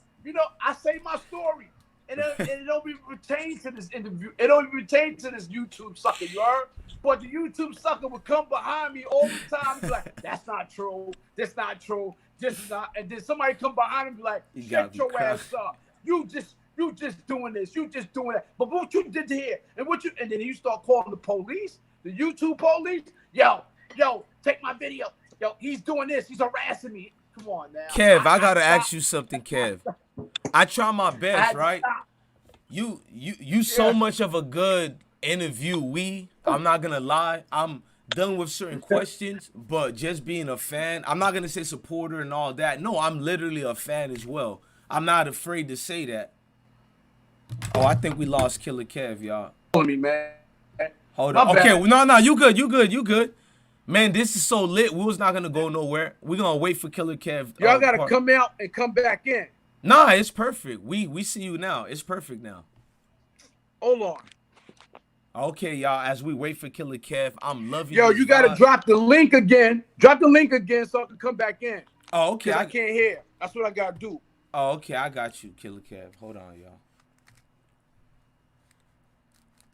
I'm about to drop the link of this for Killer Kev right quick. Shout out to y'all, man, for this interview so far. Y'all been hella lit, man. If you haven't been learning gems from what the OG is saying, man, I don't really know what to tell you. All he's trying to bring the dynamics of the situation is think before we try to speak on somebody. If you haven't walked in their shoes, you haven't been what they've been through, you can't just be posting about people without looking at the respect code. And we got Yo, Killer there I Kev go. back. Yeah, I mean, There I even go. when I say Hey, yo. something. Go ahead, Kev. Yeah, You that back was in the my- house. Thank you, Kev. Yeah, that was my pops, man. They don't be knowing shit, you heard? He just turned 75. He bugged out. Hey, salute to your pops, man. If I could make Yeah. it to that age, I think I'll be ecstatic. Hey, salute the pops, man. Salute the pops, man, you heard? I don't even think I'm about to make it to 40. Let me knock it on wood. Yo, Salute you know the what's pops, crazy? man. Yo, you know what's crazy? I'm not going to lie, man. At my age, 17, 18, I never thought in my entire life I see 50. I never thought I'd see 30. I never thought I'd see a late 28. But I did. I'm 51. And I thank God, and I really thank God that I've got a lot of my discipline and a lot of my, my principles and morals I got from in prison, not from the street. The streets couldn't teach me nothing. The streets couldn't teach me nothing except for survival. But message. But in jail, I sharpened up my mental. A lot of things is not physical in prison. A lot of things is more mental as well as physical. So I never took the time out, and this is this is the problem I have today with the kids and the youths. Fucking calling me, man. Yo, call Tiny, tell stop calling me, man. Man, Kev, you good, man. I like it like this. I ain't gonna even hold you on that. Kev is having a phone call right now. Man, Kev is, y'all can see the man Kev is uncut. This what makes the best interviews ever. I ain't gonna even lie. The fact that he's still going with the interview, y'all gotta salute Killer Kev one time by subscribing to his channel. You know, we got 280 on deck. Oh, okay, Killer Kev is back. I'm loving this. Hey, Kev, you good, man. This is kind of low-key fire, man. I hope you know. See me? Nah, I don't see you at all yet. Take your time, man. Hold on. Shout out to Michelle Book. No, take your time. I'm going to give love to the chat room. Shout out to Stat280 in the chat. I knew I was the ish. Shout out to Lisa, Michelle, Michi, Booker, Old Goat. He said airplane mode. It might be in airplane mode, Kev. Shout out to Old Goat. Lisa said love it. Younger, LO4. Okay, we got Kev back again. It's good, man. We can't see you, but if we could hear you, that's all Gucci, man. It's on you, man. What happened? Wait, hold on. I gotta see. Okay. Yo, let me go back. Kev talking like he a Harlem nigga. He said, I gotta see myself. Nah, fuck the dark. Hold on, let me go back I gotta there. show you went from I thought Brooklyn niggas take money, Harlem niggas make money, but Kev said, fuck it, I'm a Harlem nigga today. I need to see myself. Hey, shout out. Let me keep giving love to the comment sections, man. Shout out to Pressure in the building. We got Gina La Cubana in the building. Hola, ¿cómo estás? La familia. Shout out to, he said salute, I already know. Okay. Stiff Low say code up for real, all of y'all. Funds in the building. Let me send Kev the link just in case as well. Hey, y'all don't worry about hitting that StreamYard link. We're going to do a panel very soon so everybody can hop in. Only let Killer Kev hit the StreamYard. But salute to the Smoke Gang, man. I ain't gonna even lie. Y'all been going crazy in the building, man. All we want is just to be a Smoke Gang. You don't even have to be affiliated with me. You don't even have to like me. It's just, man, just stand on your shit, man. The OG Killer Kev is speaking. As you can see, he's uncut and unfiltered. And that's the way I'm smoking over here and drinking. So the OG give me a different vibe versus everybody I interviewed. No disrespect to everybody else. I support all the interviews, but Kev's name is bigger than some of the elite people in Hollywood, and he just kick it with you like he just that, you know, that not even, he don't feel like no father for me. He feel like a big brother. You know what I'm saying? Like behind the scenes, what I speak about that or with that man, I'm not gonna say it on the screen. You got me? Yeah, I got you, Kev. We just speaking some little inside information, man. Now, Shout out to Hybrid right quick. Yo, I don't like talking to the dark, son. Okay. I mean, you so powerful, man. Just your words. Oh, I okay, did that for okay, years okay. in prison, bro. I can't talk in the dark no more. I got talking to light. So you got that? You talking that prison stress disorder shit? All right. Kev going hard with that prison stress. Yo, And even though it looked like I'm smiling, low key, I let me knock on wood. I hope I never end up like you guys did. You know, all you guys, to be real. Let me just, cause I don't call myself a YouTuber. I'm just a nigga on YouTube. But if I'm gonna be titled a YouTuber, let me be the first of them. Cause there's a lot of corny niggas out here online. Let me separate myself by saying, you know what I'm saying? Sometimes I think about what some of my family members went through, friends, or you guys, the years y'all did. Come on, man. The most I ever did was 4 days. And then one day, like, come on, man. Then you sleep that, and then you meet some new friends in 4 days. It's a connection. It ain't nothing, no hardship. You niggas come home to people who not realizing what you've been through is not normal for a human being. That's why I don't wish that shit on nobody. That's something evil behind putting a man and woman through that, and we expect y'all to come out being Professor Davender. Nah, I understand, brother. Even though I'll never feel your pain, I'll be the first to say it. But I understand. And on that note of understanding, Kev, here's this question. This is just, I told you behind the scenes. I wanted to ask you about this because I give it up like that. Now, I wrote it down. Let's just get it out the way. You could even stay 1 second on this. Because I heard you already made a public announcement with the Maino and Boxing Bar situation. Shout out to both of them. They're two Brooklyn legends. You know, from what I'm hearing from everybody. Two Brooklyn legends. I'm not in that fight. I opened my mouth, but I stand on what I said earlier. But at the same time, I had to listen to the OGs, and y'all got a point. So what is Kev whole thing about everybody talking about this Maino and Boxing Bar situation? I want to hear it from the legends I themselves. think that situation. You could tell. I stepped back for a few days and watched every single YouTuber mention it. Well, and put their 2 cents in it. Like I'm like, look at these, and I was like, these niggas got rabies now, because I know both. Because I know both of them, and it wasn't my, and it wasn't, I don't take sides on neither one. You know what I mean? Bar shouted me out. Boxing Bar shouted me out. I called Maino. I got Maino number. I talked to Maino. He came to Brown. He pulled up with me in Brownsville. We got a good report together.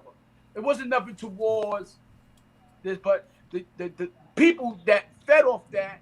Right, you just building. Right, you just building. Elaborated on that, like I couldn't believe, like the first two YouTubers that do that. It's a rap about going back and forth with the subject. You heard? So the thing about that was these are two brothers that are strong brothers, and that are in a different type of leading a different type of direction in life, right? Right. Maino doing his podcast, like he said, man, I wish everyone longevity. You heard? He don't have time to be in the street and lose everything that he gained after rapping about, doing music about things that he did. He the thug of all thugs in Brooklyn. You know what I'm saying? So we're not gonna elaborate on his probability or his curiosity of what he done or everybody trying to portray him to do, to make things difficult for him to live. Instigate. You know what I mean? And that's just it. But on the other hand, you got Ball who lived a different life because he's in the street and he just relaying what he went through in the past with them as when they was young. And people fed off that. People got money off that. So these suckers that made a lot Free of money. Boxing Bar, free that man. Welcome him back. Yeah, they should have gave him some money. You know what I mean? I got somebody sent me some money and I gave it. You know what I mean? I passed it on. You know what I'm saying, to him. You know what I'm saying? So and I ain't even had nothing to do with it. I just wanted to make a video about y'all do some because he can't think for himself, man. Maino don't need no money. I don't need no money. You know what I'm saying? We in the street because we can get money. But he's no longer in the street to get money, and y'all talking about son like y'all know him. He don't know y'all niggas, but but I'm just saying, like, show support. You know what I mean? Show support.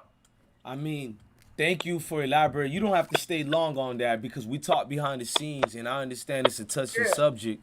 And I want to be them guys who not being the instigator. I see people want to get coin me that phrase. Nah, man. I actually think about all parties involved. So free that man boxing bar and salute the Maino as well. You know, y'all handling it very stand up ish compared to everybody else, and I kind of like what I see. So you know, it's that, not something I want to jump involved in. It's not my war, and I don't got a horse in it. Salute to you and Corey King who spoke on it, and everybody else, even Queens Flip. Shout out to him and everybody involved who's trying to make as far as let's just leave it between them two cats behind it. So I salute that, and I like seeing that. That's what an OG is supposed to do, and you haven't handled it yeah, very diplomatic, man. I yeah, respect you for that.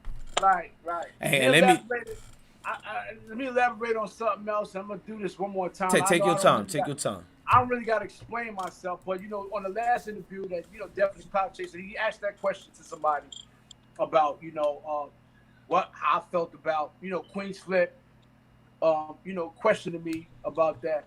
Well, Maino, on that topic because I left a comment on Boxing Ball intellectual way of speaking about the story. Not the story itself I didn't care about, but the particular way he expressed himself is what raised that sparked my brain. So people spark my brain because you always hear bad stuff about me, but when I talk, it sparks people's brain like, oh shit, and that's the same way I still feel about people. Like I'm not too big to accommodate someone who I think that's similar and have similar ways like me. So Salute. That was so honorable what you just said, man. right, Damn. right. So this is what I saw, and I gave my opinion on it, but it raised a lot of suspicion about my lawyer and my lawyers. I'm like, what? Hold up, don't do that. Right. Don't do that. It's not about that. Cause I'm a real nigga. Before I'm anything, I want to see like, oh, I'm over here, I'm over there, and over there. I ain't no groupie, you heard? I ain't no such thing as no motherfucking groupie, you heard? That's not even my character. A lot of these other dudes is, you heard? But not me. You know what I'm saying? But that was just my concern about that whole, you know what I'm saying?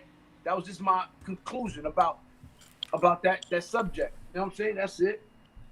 I mean, you answering, and I'm not gonna force you to say the name of who you talking about. I pretty much know who, but out of the respect, I rather people elaborate and think who you referring to. Because if Kev don't want to say the name, then enough said right there.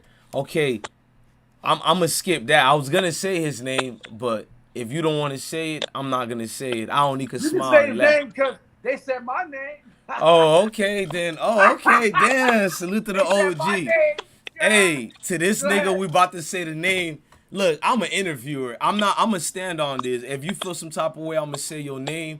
Then you ain't so real like you say. Like, and Dudes got this my name in this their ain't head. only me being an interviewer. I'm gonna drop your name because people drop my name and I don't cry about it. And I mean, you drop a lot of names too. This is about WildKat. You know what I'm saying? So, Kev, if the OG say drop it, I'm gonna drop the name. I want to drop your name anyway. I don't fear nobody. But out of Yeah. respect for Kev, I didn't want to say your name. It's not for you, WildKat, or however to say your name. It's no beef, but it's not for you. It's out of respect for Killer Kev strictly. If not for Killer Kev, I've been with to say your name. Out of respect to you too, but like Kev said, if you dropping names, we want to hear from the OG what he got to say. And don't be emotional. I gotta hear people check me. I smoke gang over here, call me out every day, and I gotta listen about my wrongs. And I gotta take it in stride. If you a real man, you can't be prideful. So right now, I need Killer Kev speak on anything on that subject you want to speak about, because we don't have no filter and we're non-biased over here. So I'm not gonna about to filter Killer Kev. It's whatever you want to talk about. So go ahead, Kev. Let me tell you something about this particular individual, right? You know what I mean? This particular individual is, he's making a lot of bloods look terrible on the internet. You heard? Damn, you taking it Definitely there. is. And I Queen's don't Flip want voice. I don't because he's not really irrelevant. I don't want to make him too irrelevant. Just by us saying his name made this nigga a fucking star, you heard? But I'm gonna still elaborate on it, you heard? But I think the best thing he should do is bow out gracefully. Stop going around saying you Billy. Stop going around saying you Blood and you are OG. When you show strictly being opposed against black people being together. And this is my concern about him. You know, he have a problem with, you know, us as blacks being together. And I don't think he should be a part, and he should be rooting and be and talking on this brotherly love over oppression stuff. And that's my concern. Like, I think he should just go do what he was been doing before he came on here, and that's living at MS-13 house. You heard? Before he made that phone call to me to find out. Oh, he got connections with MS-13? Allegedly. Yeah, Allegedly, I'm saying. Right. Crib, you heard? Before he became public with Bloods in New York, because he wasn't in contact with I say allegedly because I don't want none of y'all to get in trouble. Not you, not WildKats. I gave it up to y'all like that. Nah, it's not that. He wasn't nowhere on the map. You heard? When he came home, he stayed in a MS-13, you know what I'm saying, crib, and and he heard my name on YouTube, and he wound up getting my name from Corey CK. Shout out to Corey King right quick. Scheme. I did an interview with Scheme. He got my name. He got my number that I said on live. That's how he got in contact with the very first time he got in contact with any Bloods was through this internet with my number on, Scheme Team interview. So, Hold on, Kev. Just to let you know, your Wi-Fi keeps skipping, but we hear you perfect. It's on you what you want to do, but I like it. Like, even though it's jet lagging, but we hear you perfect, though. The audio is perfection. So keep going. I'm just trying to give you a heads up. You still hear me? Yeah, we hear you perfect. I'm giving you a heads up so you don't say why I ain't let you know. Yeah, this is my thing with the bozo. The bozo shit got to stop. You know what I mean? It's not going to stop because it's been going on for a year, and it's still some type of inferiority when it comes to, our black love that we got. Like, we love each other over here on this side. Hybrid, the whole thing. Right. Salute the hybrid one time. I'm not part of hybrid, but I salute hybrid. I salute them all the way. Going on. You know what I'm saying? I got my own youthful shit going on and my own real niggas going on out here, you heard? But, I'm out. I'm in the streets. I'm always in the streets. I'm always around people trying to, do things in a more cooperative way, where it's that, makes life better for a lot of people, you heard? But when you got somebody who continually, discredit, blacks of being black because we more blacker than you, because you have a problem with that. Wow, this is news to me. That WildKat is saying this? No, he's acting like that. Right. He keep going at blacks. He keep going at all these, us as blacks. And he's a Hispanic individual. He's not, he's not. I don't know what it is. Like, I think he want to be more blacker than us, you heard? But it's not going to ever work that way. And this black movement. Shout out to my Hispanics and blacks out there. We're strictly talking about WildKat. Nobody be sensitive. Let's go. Yeah, but this blacks out here that's, pertain to blacks only. And, I think it's a problem for a lot of these dudes, you heard? You got a problem with that. You know what I'm saying? I don't, but, it's nobody putting a chokehold on you from coming down here to, get involved. I mean, if you're afraid, I understand. You know what I'm saying? Because there was a lot of things already, they said bleeding cuts more worse than the cut itself, you heard? So, there's a lot of things that, people are smart about what they said out their mouth that they can't take back, that they feel as if though that, things might, occur. Especially with some big ODs out here, you heard? Shout out to Shaquille. Shout out to CK. Shout out to Shaquille and CK and everybody else. Shout out to Shaquille, man, you heard? But I understand, you know what I mean? But it's just that I don't want to go too much in details about, because he's irrelevant. He's irrelevant. He's been irrelevant. I don't want to talk about, the his and that. But when you see someone like that, I think he should just try something else. I don't think part of being claiming being part of Billy and acting like he brother is and the actions you're showing towards the brothers, towards black people, is discrediting. It's discrediting. Like it's not good. And So you Kev, I my don't bad. like it. I want to like be it. a mediator in the like right it. way. Hold on, Kev. I want to be non-biased and a mediator. You know what I'm saying? Shout out to Stat 280. I got the text. Salute my nigga. I can't wait when we do this. Kev, you tapped out again, but we're gonna get Kev back in the building, y'all. Don't worry about it. I don't know what's going on his side, but this interview is going perfect how I like it. We got an upcoming interview again, part 2 of Stat 280s, and we're gonna be dropping some haymakers in that interview. I think y'all gonna want to check that out. I'm gonna do some promo for it like it's WWE. I'm excited for that interview. Like I told you, I'm from the mud. Those type of interviews get me more excited because it's like a KK or a Stat 280s type, because you get to see the raw and uncut. If I know anything about all of us chat room niggas and females in the room, we like the raw and man. Salute to Lisa. Salute to all of y'all. We like it raw and uncut. I hope on Killer Kev's side is okay.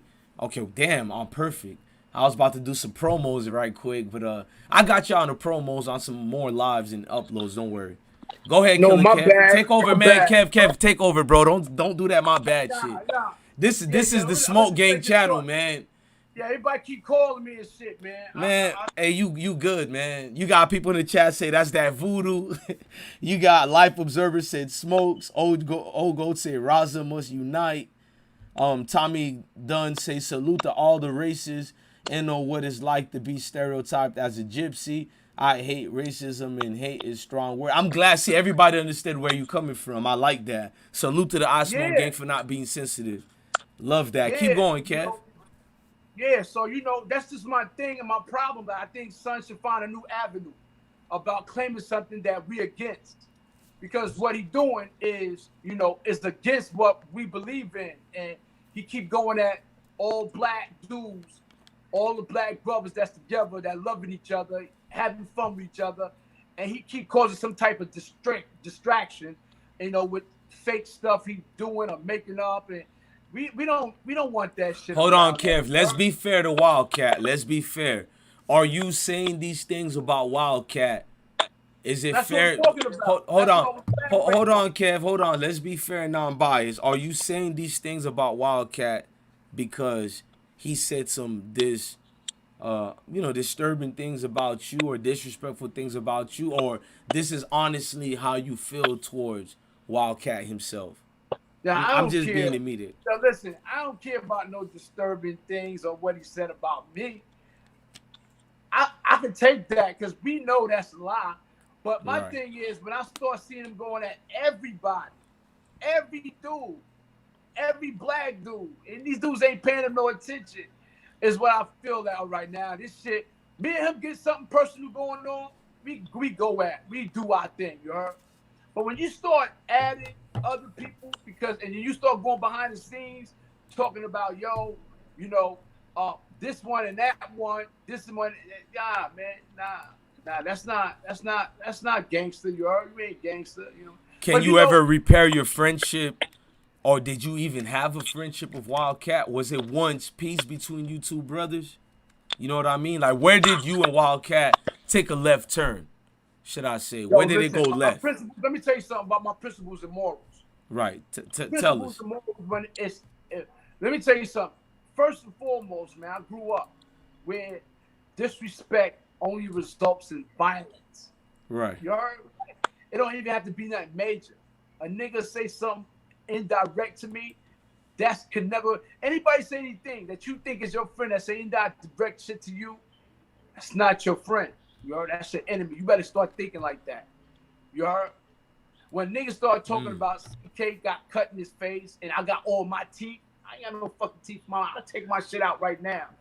You heard? So I'm like, where that come from? Hold on. I'm like, where that come from? Like, where? So that's envy. That's insecurities or inferiority. Right. Hey, I got fake teeth too, CK. You can see a Dennis video of me getting my teeth put in. So salute to the niggas who ain't afraid. I got teeth in the face. So, hey, salute. To niggas, because I can take my shit out all day. Right. Still get some bad bitches. Facts, super facts. Right. All my life I had fake teeth right here. So Hey, salute. I'm part of that club. So, I mean, Yeah. do you feel he's coming at you as far as, and WildKat, feel free to hit me up or whatever, but this me speaking freely. If I would do the same for you, WildKat, by the way. So, CK, do you feel he look at, I'm going to say it, the stardom. A lot of people don't want to say it, but I'm not calling you a clout chaser. You really are a star to a lot of us when we speak to you. Even when you hit me up, it was like, damn, this nigga real. He hit me back. So do you think certain OGs are out there or noticing that? Because like I said, a lot of people who don't know about YouTube, but they all fucking know about Killer Kev. Damn, bless you. You about to have Killer Kev and this and that. So you got people everywhere know your name. So is this some type of envy people have towards Killer Kev, and now they take it somewhere else? Yo, let me tell you something, man. Let me tell you something. If I didn't strike you physically, I had to strike. Let me tell you something. The only way you can have envy. My bad. I'm tweaking. I was drinking and I said CK and I meant KK. My apologies. Yeah. Thank you But to listen, Sifu in the chat. I'm yo, tripping. listen. I'm a type of nigga like this. If you don't like me, it's because I struck you physically or I struck you mentally. You understand? There's people I never seen in this world that I struck mentally because they characteristics condone with what I explain about them in my interviews and how I react to them. And they feel some type of way inferior or inferiority. So Right. that's what happens a lot of times on these YouTube channels. You know? I could be talking indirect and people would take it and be like, he's talking about me, and they will feel naked with a bunch of clothes on, covered up, and they be like, oh, he's talking about me. Because you feel that way, because you are that way. That's it. So, Wow. you know, but that's what it is, man. You know, these dudes is, you know, they make up their own, theory about, of what they feel, how they feel about certain individuals that makes them feel like they're a weak nigga. I'm not going to be sitting up here making videos back to back talking about dudes. That's gossiping. Like, we don't do. That's why I stopped. That's why I pulled back. I don't do shit like that. I mean, these dudes come out of nowhere, and the only reason why I'm elaborating on it because you brought it up. But I don't give a fuck. Disclaimer, I brought this up. Killer Listen, Kev did it. They're not stopping my shine. We giving out shine right now by elaborating on this bozo. But I'm telling you, my thing is like I don't get off of being. I don't want to see me as a dog being a bully. You know? And a lot of people already think I'm a bully. You see YouTubers on there talking about he's very aggressive and I don't see a bully when I see Killer Kev. That's what they do because they feel that way. But I see motivation. I see a redemption story. I see a movie. I see a $1 billion entity walking down the street. You could become a producer. You can make many people eat just off being alive, to be honest with you. This YouTube changed a lot of niggas' emphasis on their personality. Right. And like I told you earlier, if you look at the YouTube, I sound the same. All my YouTube. You never switched up.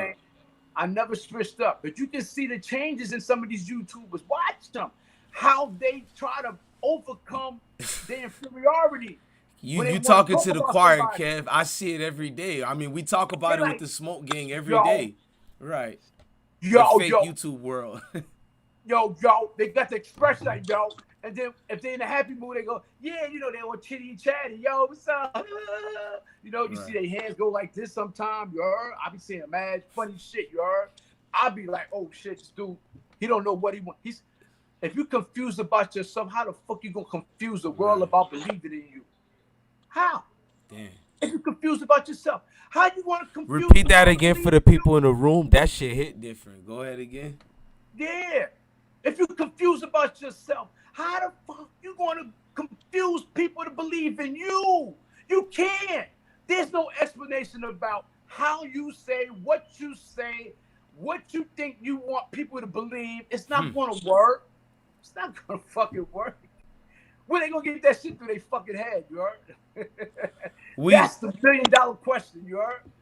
Nobody gives a fuck. You gave us you gave us $1 trillion question. If I want to add on that, not to ride the wave of you going on a beautiful explanage of explaining about your situation with WildKat. And WildKat, you can feel free. I hope you be a stand-up brother and not take it as a jab. You got everybody out here who want to know the situation. It's only fair if you do the same. That's from a not an interviewer, but just from a real nigga from my neighborhood. I'm standing and looking at what's going on.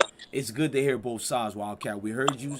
Shout out to Devil of a Yo, Cloud Chaser. So it's good to hear from Killer Kev not shying away from speaking on issues like that. But I'm gonna get off on WildKat unless if you want to bring something else. I wanted to get your personal opinion. You didn't want to be on the Maino let situation. me, You hey, go yo, go ahead. Take your time. let me ask you something as a YouTuber. What do you see? And let me have your personal, Okay. you know, opinion about, us, the blood, like me, WildKat, CK. Tell me your personal vision. I look at y'all story and sometimes I have my opinion on things, but I fall back because it's like I never walked in y'all shoes. I come from the same hood y'all come from, the same murders and all that, but I'm not the one doing it. Even though I know allegedly certain things, you know what I mean, family members, but I look at y'all as honorable dudes compared to certain people I seen growing up, certain people who told on the whole block, got mamas and grandmas arrested, and you men, I can actually admit, especially you, Kev, like whether you believe it or not, like I got a whole painful story of friends and family being locked up in the chain gang. So to see you vibing with me or people up here on YouTube, I know it's a luxury for us. You don't have to tell me that. Damn, do you know how honored you are to, not that I'm riding your wave. So I look at y'all from a respect factor that, like, damn, this nigga don't have to do this type of interview. You could be with Barbara Walters and all that, the Oprahs of the world, seeking them type of interviews. And like when your live got off, I told everybody you rocking out like you are just a regular dude. You very humble. So a lot of you OGs, I look at it as that. But if what I think of the Bloods, there's a lot of Blood members who sometimes I think sometimes they make the Bloods look bad. But because I'm not gang, I'm not part of y'all set, I feel like I'm undeserving of just speaking about it. I can speak about my displeasures of things, but it's not up to me to, interfere in blood business. But I can look at from hindsight and be like, it's not fair when somebody disrespect Killer Kev's name on a bigger platform, and you might not have the numbers that they have, and it's so many people who are only gonna listen it from one person's perspective. That's why I'm being fair on my channel, which is the people's channel. We love hearing Kev's side of the story instead of one person's story, and now you get to exaggerate about this next man. I mean, I can go on forever. I want you to continue. This is just how I personally feel. Like, I do have honor in me. What you don't know is in the military, we look at street niggas. Because in the military, especially the army, is nothing but gang members. Not allegedly. Bloods, Crips, Folk Nation, GDs, BDs. It's full of gang members. White nationalists, all that. I was cool with some of these white nationalists because we had to fight in the fire hole. Not that I respect your hatred, but I'm telling you what the military is. It's nothing but a gang of nations of gangs. And then the number one gang is the military. So gang business is gang business. And I feel certain brothers on the internet, not you, not Corey King, and not more of y'all, not Mel Cross, but certain members of this thing of y'all's, they say a little too much. And I fall back like, damn, I want to go in, but because my neighborhood won't even accept me if I do that to y'all. And some of these YouTubers, they don't have a neighborhood that'll touch them and their loved ones for violating y'all. They come from a nice, peaceful place, no disrespectful for people who come from. I come from Merrill's Park. I can't get on here and be crazy in certain names because I don't have to worry about a keg putting hands on me. It's going to be people who we grew up with. And it's like, there's no more rules to this. So, you know what I mean? There's no more rules. There's no more rules. So that's how I personally feel. You know what it is, though. You know what it is. I appreciate about you because I remember I talked to you I talked to you a while ago, and and I've been trying to reiterate on this, man. Like, these dudes think a lot of dudes. And you said it. You said, "Yo, Kev, man, I gotta be careful sometimes how I go at you or respect." Because I don't know who's gonna come behind my head. Remember you told me that? Man, I got real ops in real life. I don't need more heat for dumb shit that's not even real beef. Damn right. I ain't gonna even lie on that. I'm gonna give you a short scenario. Like 3 days ago, I get an article in the newspaper, right? Somebody sent me an article for fuck. They're like, yo, you know this is about you. I'm like, what happened? Me being arrested? Somebody, yeah, I got art. No, I thought about never mind, bro. There's so many trolls who got an article about me being arrested, and I'm not even the bad guy in that paper. So I thought, damn, bro, the trolls that make me look good. My bad, keep going. I thought it was some, somebody, a lot of those shit. Somebody sent me an article talking about it was about me. All right, and this is why I gotta be careful about things that goes on the internet and what you say about how you express things. You gotta be careful about that. That's why I don't got no beef with niggas. I just want niggas, stay the fuck out of here, But YouTubers like me have to make things right though.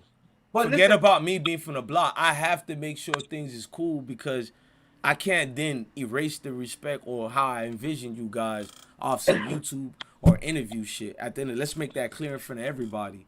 There's no fear shit. It's just I really do believe how we fucked up in society is we don't have honor no more. Shout out to King Earner, even though I don't rock with him like that, but I love his movement of having people not having honor no more. Yeah, but my thing is what I'm trying to explain is like I got an article the other day and said, yo, you know this about you. I'm like, what the fuck? Dude said something derogatory. Who sent that article? My bad. Who sent that article? A YouTuber or one of your mans in them? One of my peoples, yo. Okay. But anyway, I get and there's like, yo, and say, yo, this is what happened. He said, yo, dude was talking derogatory about you, and I went upside his head, and boom, boom, boom, and he was a correctional officer that I grew up with. You heard? That's in the street. You got correctional officers that and they in the street. They from Brownsville, but they want to get through the ranks. You heard? They want to cut through, and they ain't never got that. You heard? So. And I was like, oh shit. So, but what happened? It's like, nah, I'm good. You know what I mean? They arrested me and, they gave me a warning and, things of that nature. I'm like, damn. So you got to be careful about, like, I've been trying to protect the bozos, that be speaking derogatory or, trying to discredit things in nature. It's a way in how you do things where it's going. You'll be more protected about it. A lot of dudes got an isolation problem about they can say things like that without being detected. But when you're in New York, when you're in the street, and things of that nature arise, a lot of things happen to people. There's a few incidents that happen where dudes talk derogatory or say something funny and they got their head knocked off.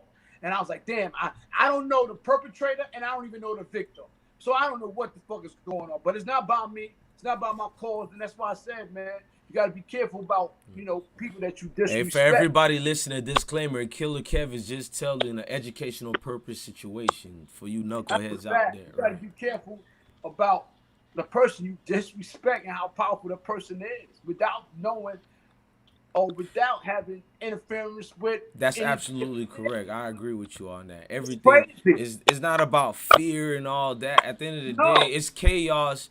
Shout out to my heads of people who always throwing jabs at Chicago, but when there's no structure, you have a melee of everybody just having a cowboy session, and it's just green light for everybody on some knucklehead-ish. So, and it does look dumb. Like, I love seeing the OGs. And like, all the OGs could tell you, Kev, I shout out almost all of them because I come from an era where the older heads seen dudes like us and they checked us. Now they know the way if a youngster hear the word check, oh, you got punked. Oh, and you didn't even do none of that to me. I'm just speaking in sense, in general sense. If a dude here check, it's like, hey, shout out to Street News TV in the building, man. Speaking of Chicago, we got Street News TV in the building. We got something on deck with my man. Yeah, okay. Kev know the deal. I love the work. Speaking of real people as yourself, I seen another real nigga. I wanted to acknowledge him. But let me get back to you, Kev. As far as an OG checking a youngster, he might see you going off the rails on something. I see young dudes, they snap off real quick instead of looking at it as it's really a respect thing that you're even taking time to even talk to somebody, because you could just pop off if you want to. The fact that you even speaking to them and elaborating behind the scenes is a sign of respect. And I think, so what you think as far as what 6ix9ine is doing out here? Before I get the Gully TV, I wanted to get that out the way. Because I'm gonna edit this part and do it a separate video, and it's gonna be litty. I got you, OG, and I want to hear from your. And you can take any angles. It's not to give him clout or nothing like that. But he disrespected Bashar Jackson, aka Pop Smoke. Then he disrespected Nipsey Hussle, and I tried my best not to speak on 6ix9ine. I even got ridiculed behind the scenes. People are telling me, why you not making videos? Because I'm trying my best not to give him light. But he's doing some wild shit out here. He's going to make me do some voodoo shit. And I got a wine bottle ready to drink up and celebrate when something happens to his dumb ass. Because it's like, my bad. Go ahead, OG. Listen, he on a suicide mission right now. Educational purpose. Listen, he on a suicide mission right now. 6ix9ine on a suicide mission. And his adrenaline is up. Right. And he know his time is always unexpected, unpredictable. When a person knows his time is unpredictable, they always stay on alert. You can't see his demeanor, his characteristic. He always out loose, blah, blah, blah, because he think that, and he's smart about, I'm not going to lie, he's a smart rat. You got a lot of smart rats in control. He's a smart rat. Hey, big black bank from Atlanta called them gorilla rats. They can get you touched and all rat. that. Right. He is. Let me tell you something about him. He's so much of a rat that he accepted so much. He living his best life as a rat. And his best life as a rat is to be the best rat to be. And he's doing it right now. He's showing it in his demeanor. He's showing it in his characteristics. He's showing it that I'm brave. I'm coming out in the daylight. Right. Because you know, rats with rabies, they come out at night. When they come out in the day, they dangerous. They dangerous in the daytime. He comes out. He got rabies so bad. He comes out in the daytime. Shit, no vest. Kill me. Right. He ready to die. He on a suicide mission. He on a suicide mission. You know, but what can one do? What a smart person do? I mean, someone like me, I can't do nothing. For what? No relation to me. No loyalty. He got no loyalty to others. We know that. So, in real perspective, in a real perspective way, you know, he's surrounded by 100 FBI agents. They're waiting for somebody to take a shot or pop, and you out of here. What if you miss? What if you? I'm just saying, like, these are corny shit to me anyway. You know, this shit corny for me thinking like that. Killer Kev, take us home. Take us home with 6ix9ine. Do you think? Because I want to talk about Gully TV, but take us home with 6ix9ine. This is what a lot of people behind the scenes are telling me. Do you think we know about the hip hop police? Rest in peace to Busta Rhymes, Mans and them. That's when I learned more about the hip hop police in New York and all that. The task force. Do you think 6ix9ine is an industry plant to take a whole lot of people down? I mean, even though I know he did live in Brooklyn and all that, I got certain, but I don't know how confirmed it is. I ain't been in New York in a minute, so go ahead on that part. Reiterate about take New York down. Do you think he's an industry plant to take a lot of people, not just in New York, but in the industry, or just the rap, hip hop down, or even real niggas down? I don't think so, because you know, his second chance in life right now is more of a warning than any other people that will react to him or interact with him. So it's safety issues being taken, is it being precaution because of his appearance. Like dudes gonna be hideous about fucking with him on the law. They gonna be like, man, I want to do business, but I want everybody else to know I do business with them. So it's not going to be a threat to them for him to try to get them and put them on a federal link or something like that. And you know, you got that's my thing with this rat. You know what I mean? But you got rats on here that provoke dudes on YouTube. You got some rats on here that provoke a person by saying things and making up things to bring. Now these are the dudes you got to watch out for. That you think working for the police. Hold on. Let's rush. God is speaking to me and is speaking to you right now, because I see you jumped on what I wanted to jump. Let's talk about Gully TV. And I don't know if you support him or if you do support him. So this is me being non-biased. Now, his views went sky high. I don't mean to watch. I don't count niggas' pockets of views, but I noticed he's been going ham in the paint about the Maino situation. You seen how me and you elaborated on it We did it the right way. What way you think Gully TV is taking the Maino alleged snitching situation with the boxing bar situation? But I don't. I've never heard none of his interviews. But I'm gonna lie. You know what I mean? He's from Philly. Okay. I didn't elaborate on it. And you know what I'm saying? I don't know him, and I didn't listen to him at all. You heard? I didn't. I keep hearing people saying Gully TV. I don't even know how the dude look. You heard? That's crazy. I don't even know how he look. Then I can explain you something without baiting. Since people think I'm baiting, I'm trying to be professional. I know I was watching, my man's is Bosco 100. You probably cool with him too. I think I seen y'all hit up each other before. But Bosco 100, you know, this is, I'm not going to even say alleged. He told me to openly say because it happened live on there. Gully TV put a jacket of him being a snitch. He said, I'm going to give you 2 days. And Bosco 100 said, I give you 2 hours. And Gully TV to this day has yet to prove paperwork that Bosco 100 is a rat or whatever. So how do you feel people who put a rat jacket on people? And this is not, it's not even just about Gully Bosco TV. From California? Yeah, from California. Gully TV said he had paperwork. So this is really deeper than Bosco or Gully TV, but it is kind of towards Gully TV. How do you feel about people who put jackets of being a rat, but they can't provide nothing to show proof of that?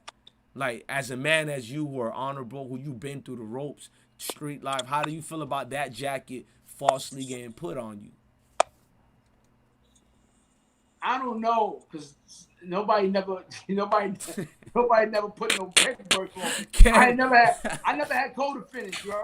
There was people I got listen, uncut jail, media. I went to jail by myself. I took the rap. I didn't sat in the precinct and wrote no statements.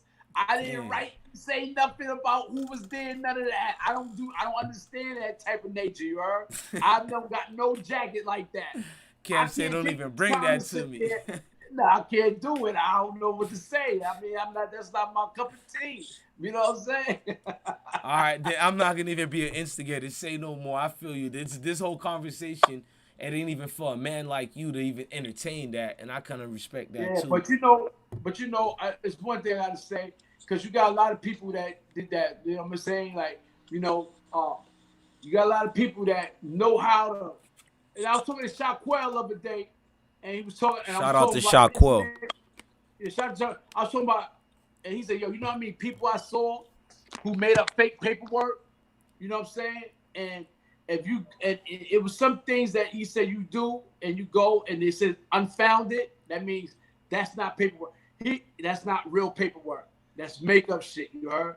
Right. So, you know, I heard a lot about that, but I never had myself in a predicament where is that, you know, somebody said, yo, KK told on me, or KK said this, and KK said, fuck out of here. Like, I don't got no problem. Hey, Kev, we've been on for 2 hours and 13 minutes. I want to go for 15 or 17 minutes more, so it could be 2 hours and 30 minutes for the replay value, because you're Killer Kev. I don't want it to be like, no disrespect to other interviewers, some 5-hour interviews. Nah, you Killer Kev. I want the replay values to be crazy. That's how you hook them. But take us home, man. I want you to freestyle the rest of the interview as far as, because I went through all my check marks. So right now, I get to be a fan and just enjoy having Killer Kev a part of the I Smoke gang. You are I Smoke gang. Hell, you a moderator on this. So take us home about I seen that rich you gave me the other day. And you know what I said? I said, what the fuck is this? It's like he made you a moderator. I said, what the fuck is a moderator? It solidifies me. It's like getting my stamp. It's like getting my stamp from you. Like I told you, it's not no fake shit. I'm a fan of you. No matter how you feel about me, you can say, fuck IsmokeHiphop right now. I'll still get on this camera and be like, I don't give a fuck. I'm a fan of these niggas.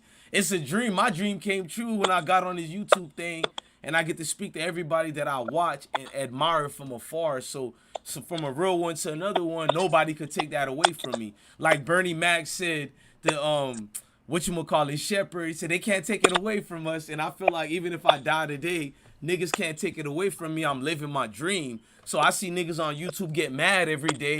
I'm having fun with this. It's like, we got Killer Kev today, man. So for me, mission accomplished. So right now, for the people and everybody, first of all, say this for me, please, bro. Say salute to the Smoke gang.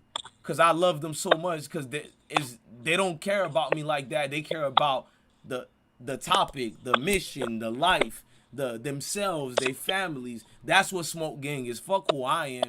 It's about you standing on your square as a man. And I love how you said it. So for Smoke Gang, could you just say salute the Smoke Gang right quick? Salute to the whole Smoke Gang, you heard? But salute Like that. to Broward County too. Shout out to where I'm from right quick in the house. The OG just threw that love. Can you give love? Well, forget love right now. What about the current events that you want to speak about right now? Forget about all that. What current events that's going on that you want to take us home right now so we can get your perspective?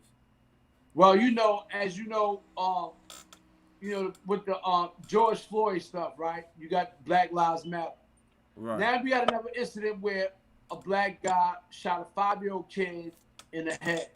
You heard about that? Yeah, the white young dude that died, or the white young kid that died. Educational purpose, right? And then they asked us now, do his life matter? Absolutely, it does. Let me tell you something I'm gonna tell you something. I agree with you. It does matter. It matters. I don't care. That kid is a kid. It's a baby.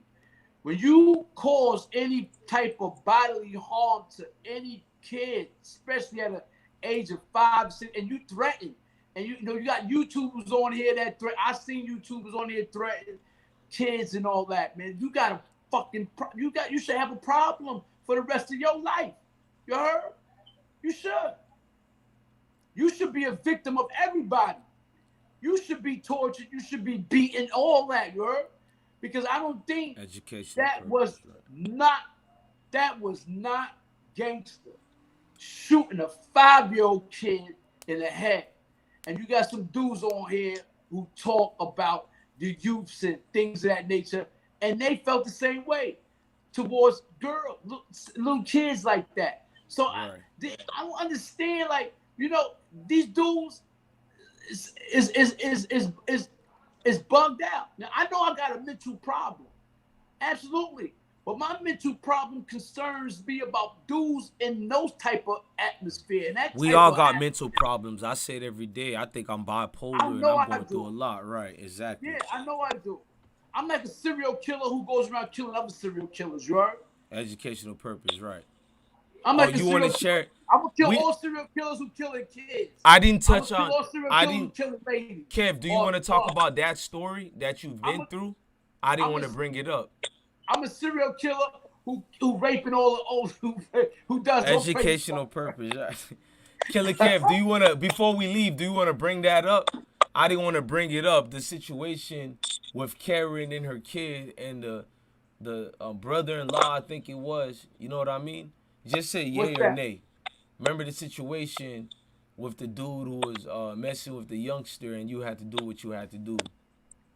Oh yeah, you got the article, right? You showed the article? No, not yet. I'm just more trying to get a yay or nay from your side, because on this platform, I more want you to be comfortable with sharing something like that to the people. You know what I mean? So do you want me to, or? Yeah, man, you can elaborate on that. You know, it was an incident that happened. It was an incident. I'll elaborate on it. Go ahead, talk to the people. Right, you got the article. The name of the article is So Easy to Die for So Little in New York. And I was talking about this article the other day about people getting killed over nonsense. But that in particular incident with me, it wasn't, I think it was valid in a way, you know? Because I think anyone with a conscience like me, would agree with what happened. And same thing happened with this story right here with the kid shooting the 5-year-old kid, right? Yeah. We blocked the person name there. I called them assailant. The article that you got, right? The article that I gave you, right? I gave you 2 articles: the domestic one and the drug-related one. Right. The drug-related. I didn't put the domestic one because too many trolls online who ain't real men, who seem like they part of a Me Too movement. So I put the one with the dude you had to educational purpose eliminate as far as for doing something to the youngster adolescent. That's when I put. That's the one that make you a superhero in my book. I'm a father. I would love for you to protect my kids like that. Hell. I went to prison. Listen, I went to prison because a dude kicked and punched a 5-year-old, right? Right. Rough house with a 5-year-old, and then my wife intervened, and he assaulted her, and then she came, supposedly got me, and I went there and put his lights out. That was it. You know what I mean? So I didn't really get that much. And to be honest with you, I really didn't get that much for that time. It was a drug. It was a drug, and the gun cases I really, got arrested for. If you look at the interview, it says that I beat the body. I just got arrested for the drugs and the gun in another case. Because I think everybody looked at me as the vigilante, like the superhero. You heard? Yeah, I call you that. That's what they say. You touch a 5-year-old kid, or you touch a kid, yeah, KK gonna kill you. You was educational purpose. You was being nice in Africa and Haiti and all that. They put tires on you and light the educational purpose. So you actually was nice, to be honest with you. So every society respect and commend you for that. Like, you would have to be an unhearted person to look at Kev in any other way than a hero in that situation. So over here, we salute you, and thank you for even going deep with that. Look, Kev, thank you for the interview. I don't want to push it that long. We definitely going to have you on panels and all that, but I want this, because there's certain people behind the scenes. This was the most best interview that I had.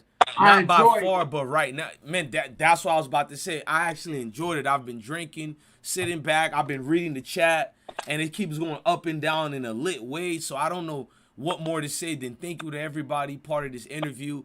And I've been excited all morning. That's why I had to let you know that, listen, Kev, would you fuck all this YouTube shit? That's why I'll never be called a YouTuber. I'm just a nigga on YouTube. Look, I got nothing but love and respect for you, brother. Your story is commendable. And I hope you know your worth, that you don't let people exploit you. This is no shots towards nobody. I see it's almost like a Forrest Gump movie where, damn, this nigga been through all this, been through X, Y, and Z. Besides Forrest Gump being the dumb fuck who didn't know, you're the conscious one who knows your worth, who know the struggle, know what you've been through. Then you got the youngsters out here who are now kind of grown men now.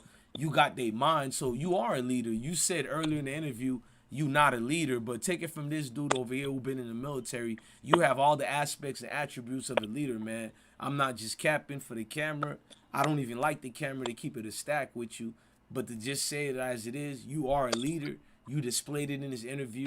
You conducted yourself appropriately for dudes to look at you and be like, I didn't know who he was, but I know who he is today. So salute to Killer Kev from a dude like me who's practicing and trying to grow bigger, bro.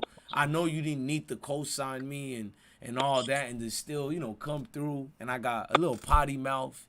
You know what I'm saying? I had to say that. I'm a real one. I know.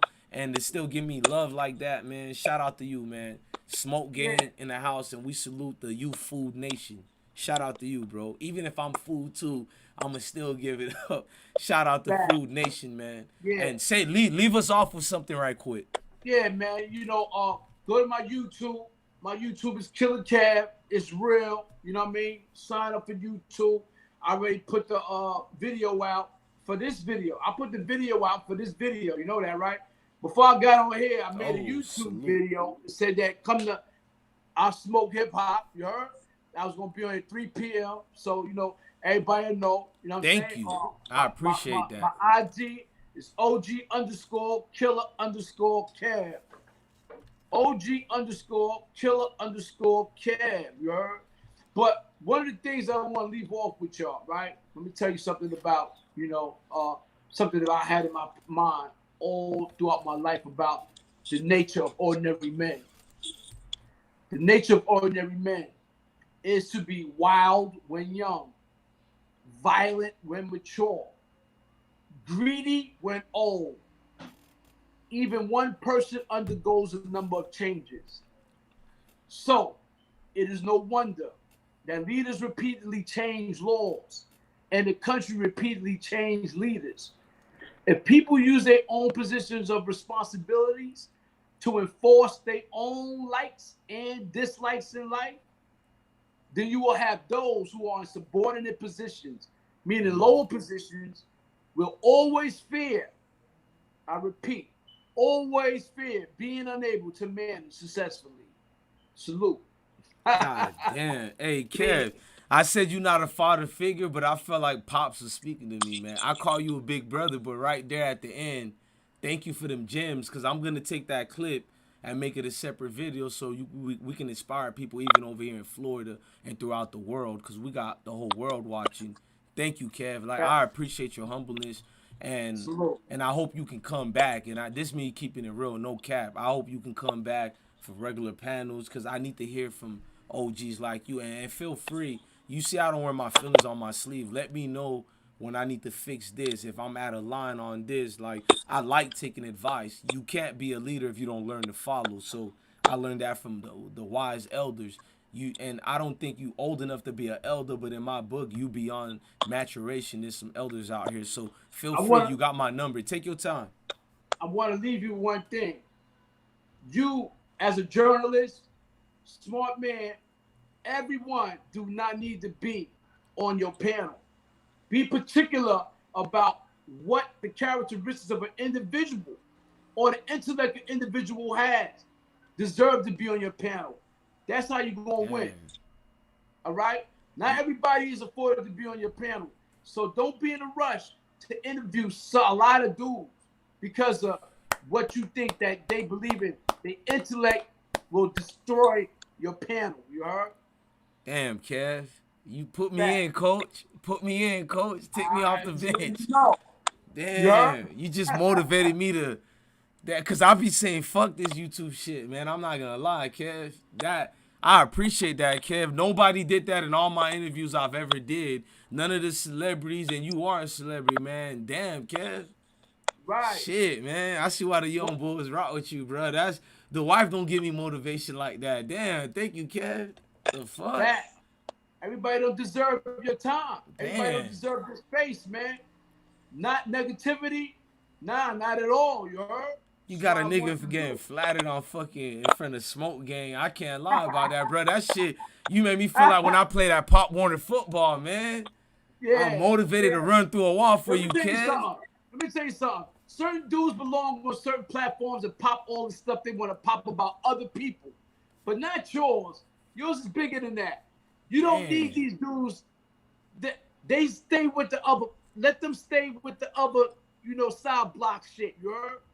You bigger than that. I look at you bigger than that. That's why I gave you this interview. Damn. I don't want to see no one else after me come on here and just ruin it.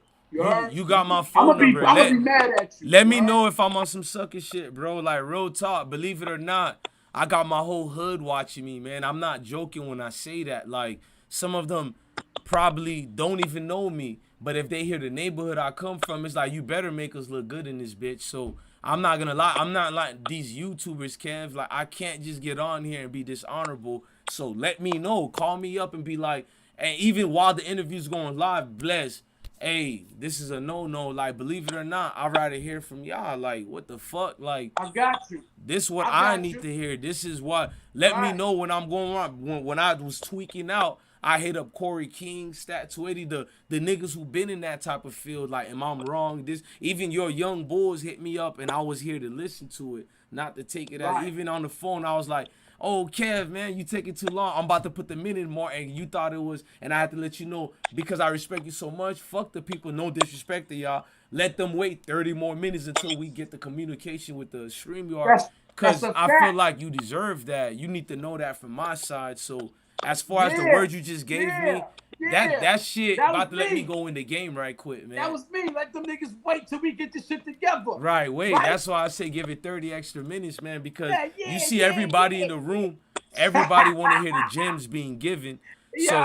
So Kev, what I need you to do for people right now, tell them the hottest podcast in the game winning right now, I Smoke Gang, which is not just me.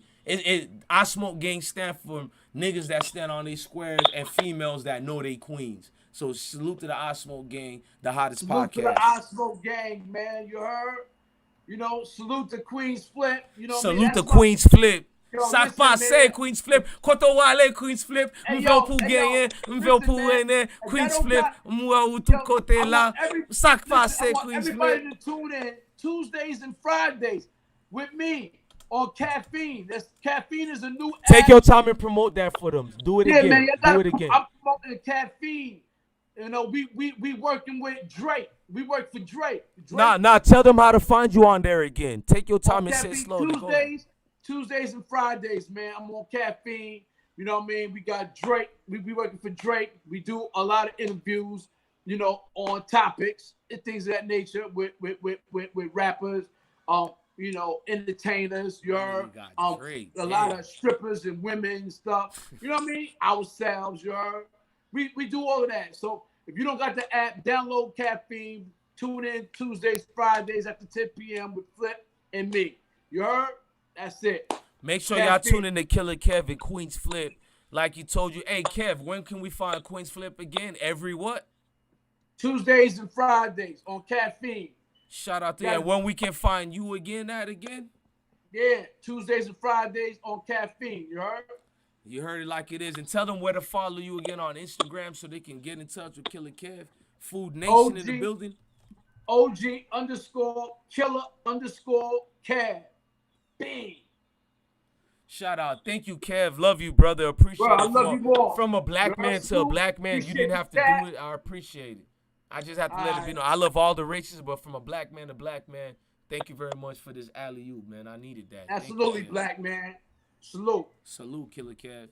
Look, y'all, man, I love the whole vibes, man. It gives you a different energy, man. Like, I leave y'all all the time. I would love to stay longer, but I want this interview to be numbers because Killer Kev's story is amazing, and now I can actually say we part of the Killer Kev situation, and I was dying for that. That's one of my bucket lists, not in life, but as far as YouTube world, you know, hit the heavy hitters, the people who matter the most to the people where I come from. And then when I see the chat room being litty, like, look, let me show y'all chat room. I've been watching y'all the whole time. That's why you see my head going like this. Because, hey, shout out to Mel in the building, too. You know, the chat room is too lit for me not to be looking at y'all while I'm doing interviews and making sure the interviewee give love to y'all, too, because this will not exist without y'all. I know my life could be in danger and things like this, but the thing that feel good is I'm a chat room nigga for life. To watch y'all opinions, it do matter. As you seen Killer Kev break it down, he gave his perspective. Man, you got to have respect for everything.